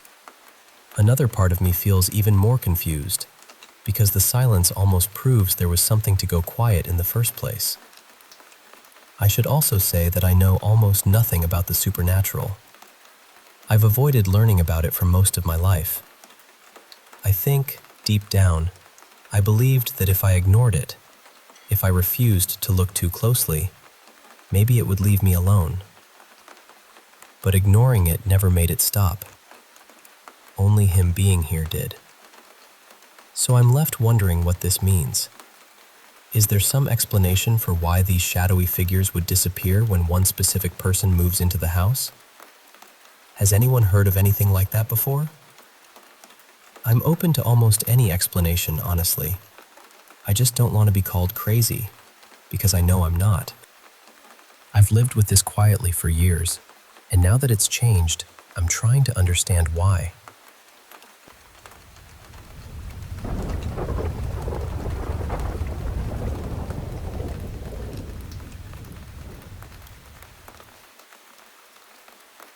I've never really shared this story publicly before, mostly because I've always considered myself a pretty skeptical person when it comes to paranormal stuff, which is funny because I love paranormal videos.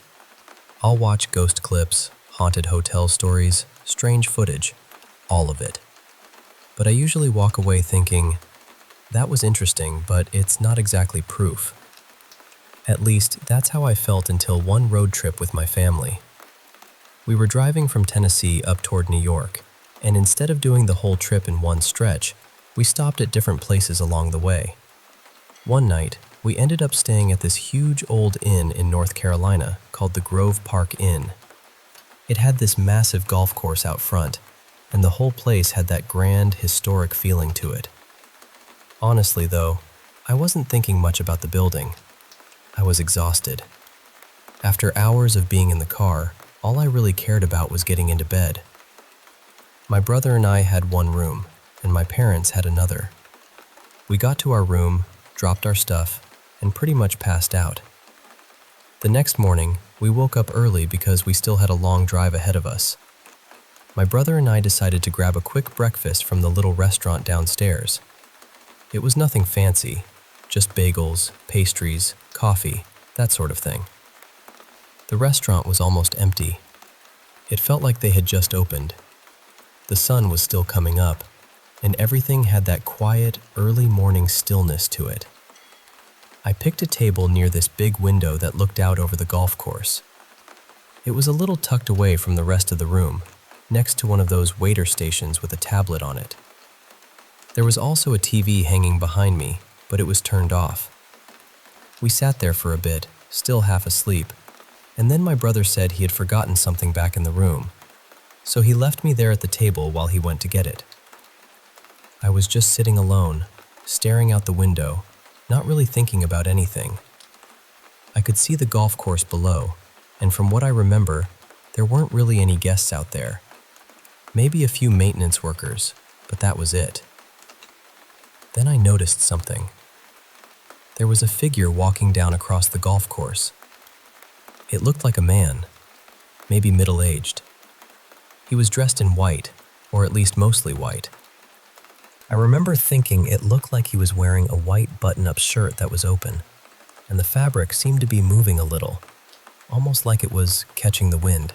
But the strange part was that he didn't look solid. He looked transparent. At first, I told myself it had to be a reflection in the window. That made the most sense. So I started moving my head from side to side, trying to figure out where the reflection was coming from. I looked around near me. There was no one sitting close by. The TV was off. Nothing in the restaurant looked like it could have made that shape, and the figure stayed exactly where he was, out on the course, walking away from me. I don't remember seeing his legs clearly either. That part is a little hazy, but I remember feeling like something about the way he moved was wrong. Not dramatic or terrifying, just wrong enough that my brain couldn't file it away neatly. I kept thinking, this is some weird trick of the light. It has to be. But it didn't behave like a normal reflection. It looked almost like a hologram, like something projected into the morning air. Then this pale, rod-shaped blur passed over him, almost like a windshield wiper sweeping across glass. And he was gone. Not faded slowly, not walked behind a tree, just gone. Almost like he had turned a corner around some invisible wall. I sat there for a second, still tired and confused, and basically decided there had to be an explanation. Maybe it was the angle of the window. Maybe it was the sunrise. Maybe it was something I just wasn't understanding. So I didn't say anything. When we left the hotel, I still didn't mention it to my parents or my brother.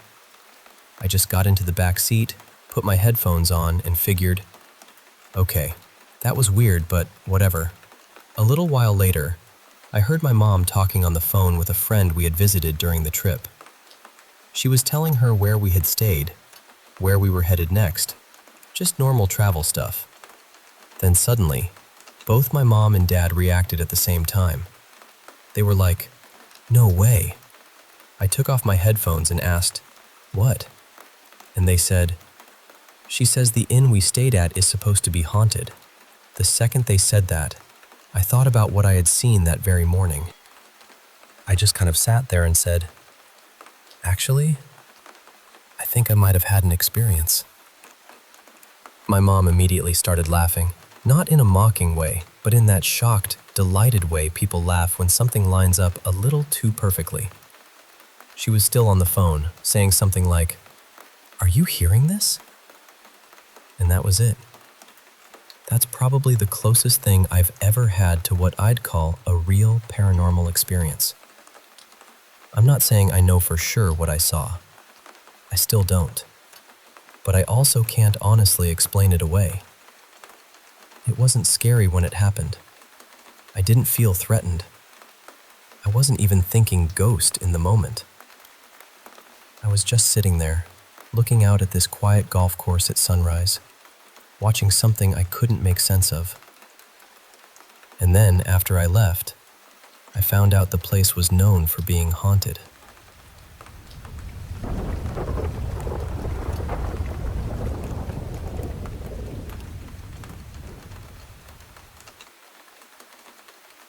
Picture my backyard for a second. It's shaped kind of like a backward L, or maybe an upside-down L if you turn your head the right way. There's the stretch by the house, then it bends around toward the back, with a couple of palm trees tucked near that inside corner. So, this happened late one night. My cat Luna was outside, and before anyone starts sharpening their pitchforks, she's only supposed to be out during the day, and only in the backyard. She doesn't really roam. She's not some tiny neighborhood menace wiping out the bird population. At worst, she'll go after a lizard and then act like she personally saved the kingdom. Also, she's safe now. She's actually sleeping right behind me as I tell this, taking up only a reasonable amount of the bed for once, which is suspiciously generous of her. Anyway, that night I was trying to bring her in.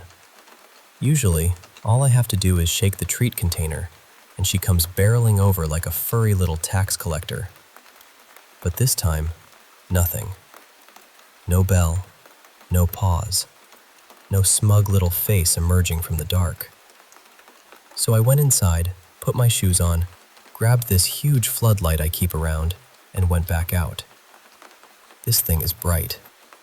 When I point it somewhere, it lights up that whole part of the yard. I mean, there really isn't much hiding from it. I checked near the house first. Nothing. Then I swept the edges of the yard, still shaking the treats and calling her name. Still nothing. At that point, I started getting scared. Not mildly worried. Scared. I went into that awful mental place where every rustle sounds like teeth and every shadow has intentions. I checked the front yard too, thinking maybe she'd somehow slipped under the fence or gotten past the gate. I was out there for a couple of minutes, looking everywhere. No Luna. So I went back around to the far end of the yard, behind the little storage shed and near the workshop area. I checked every corner. I shined the floodlight across the whole back section again. Nothing. And that's what bothers me, because I had been standing right around the area she would have had to come from. I had the floodlight on it. I was making noise. I was shaking treats. And Luna does not ignore treats. She would sell me to pirates for half a chicken-flavored crunchy. But then, when I started heading back toward the house, I saw her eyes catch the light. She was suddenly running toward me from between those two palm trees, right in the inside bend of the yard. Just there. Like she'd stepped out from behind a curtain I couldn't see. I brought her inside, gave her the treats, checked her over, and everything was fine. She wasn't scratched up. She wasn't scared. She acted completely normal, which somehow made it feel even stranger. I know what you're thinking. Maybe she was hiding in the trees. But no, they're palms, and she's not a climber. She's a solid, dramatic little loaf of a cat, not some elegant jungle acrobat. I've even tried to see if she'd climb before, and she has absolutely no interest in that lifestyle. And she couldn't have been in the front yard because I checked there. She didn't come from the gate. She didn't come running from the side. She came from a part of the yard I had already searched more than once. The only way it makes sense is if she was somewhere she couldn't hear me, or somewhere I couldn't see. She has disappeared before, but only inside the house. She'll vanish into some impossible pocket of furniture or shadow, then reappear when treats are involved, because greed always wins. But that night felt different. I've always had this quiet little belief that cats are tuned into things we aren't. Not necessarily ghosts or demons or anything dramatic like that, but something. Some hidden frequency humming under the world. And after watching Luna come trotting out of a place I know I had already searched, calm as anything, I'm not saying she slipped through a crack in reality. I'm just saying she came back with the confidence of someone who knows where the cracks are.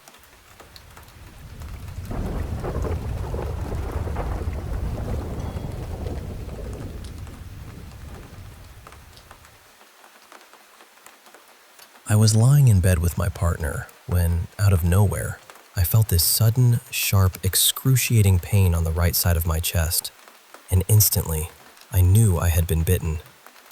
That's the only way I can describe it. It felt like my skin was being crushed between something hard, something that felt exactly like teeth. I shouted, "What the hell?" and shoved my partner away from me because I was in shock and in so much pain. We both panicked. Neither of us understood what had just happened. At first, I blamed them. I mean, in that moment, it felt like the only explanation. There was nobody else in the room. No pets, no people, nothing. Just the two of us. But after a few minutes, once I had calmed down enough to actually think, I told them I knew it wasn't them. It couldn't have been. They would never do something like that to me and then lie straight to my face. And the strangest part is, I was looking right at them when it happened. Their mouth never touched my chest. I was awake. I was paying attention. I saw enough to know it just didn't line up. The pain was unbelievable. It felt like something had tried to take a piece out of me. When I looked at the spot, my skin looked wrong. It was bunched up and wrinkled, almost like it had been pinched or crushed between something really strong. It wasn't smooth like normal skin should be. The area had gone pale, almost completely white, and then purple started showing up where the marks were. I pressed my hand over it because I could clearly see what looked like bite marks. When I moved my hand away a little later, it had already started bruising, and some of the skin was broken. I had to hold back tears while I went into the bathroom to clean it with rubbing alcohol. Then I went back to the bedroom, and we just kept talking about it, trying to make it make sense. But it still doesn't. The placement of the mark doesn't match where my partner's mouth would have been. The size doesn't seem right either. And there was no saliva, which is strange because it happened directly on my bare skin. Honestly, it almost looks like a small child came up beside me and bit me from the side. I know how that sounds, but I don't know how else to explain it. I'm still shocked, and honestly, I'm scared it might happen again. It's been more than 10 hours now. The throbbing and burning have finally eased up, but it still hurts when I touch it, and the area feels sore. At least it's not so painful anymore that I can't focus on anything else. I'm just really hoping it starts to feel better tomorrow.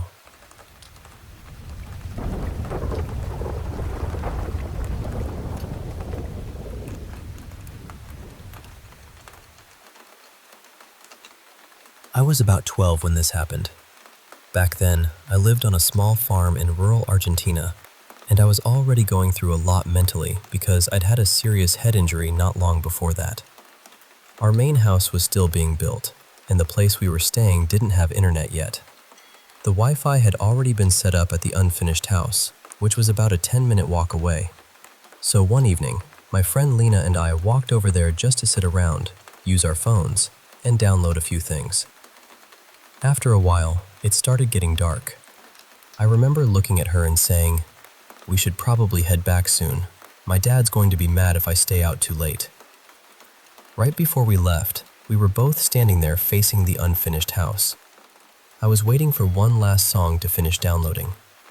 The place was all exposed brick, dusty cement, tools, and random construction materials scattered everywhere. And then, out of nowhere, I saw a face between two of the bricks. It looked like my dad's face, but wrong. Really wrong. It was dirty and twisted somehow, with this wide, awful grin showing its teeth. I don't even know how to explain what made it so terrifying, but the moment I saw it, my whole body reacted. My stomach dropped. I felt cold and sick. Before I could even say anything, Lena turned to me and asked, "Did you see that?" Then she described exactly what I had just seen. That was it. We both panicked and ran all the way back home. The whole time, I had this horrible feeling that something was right behind us, following us through the dark. When we got back, my dad was already standing in the doorway waiting for me. I broke down crying and hugged him immediately. Later that night, he took me to my grandmother's house so she could pray over me. The part I still can't explain is that it couldn't have been him. My dad was already home before we even got there. There was no way he could have been hiding in the wall of that unfinished house. Years later, when I was 22, something completely different started happening. At that point in my life, I wasn't in a good place emotionally. I was angry all the time, bitter, snapping at people, carrying this heavy, awful energy that felt like it followed me from room to room. I had moved into my ex's family home and was staying in a guest bedroom downstairs. I'd had sleep paralysis before, and I'd sometimes heard things while I was falling asleep. But this was nothing like that. Every time I started drifting off, I would suddenly feel like I had woken up, and I'd see my ex come into the room. He would sit beside me, touch my hands, and calmly tell me not to worry. He'd say I was safe. But then I would fully wake up, and no one would be there. As soon as I started falling asleep again, it would happen again, over and over. I could hear his voice clearly. I could hear breathing. I could feel hands touching mine. It felt completely real every single time. After a couple of nights, it stopped sounding like him. The voice changed into a woman's voice. She would tell me not to move, that I was safe, and I could feel her touching my arms and hands while I lay there absolutely terrified. This went on for almost 2 weeks. I honestly thought I was losing my mind. Eventually, I went to the ER because I couldn't handle it anymore, and they gave me medication to help calm everything down. I still get sleep paralysis sometimes now, and some of it can be really disturbing, but it feels more dreamlike than what happened back then. Back then, it felt like I was genuinely awake. I wasn't just seeing things. I could hear breathing. I could hear voices clearly. I could physically feel someone touching me. I still don't really know what to think about it. Part of me believes it was trauma, stress, or something mental health related. But another part of me still wonders if some of it was something I'll never be able to explain. And honestly, that's the part that scares me the most.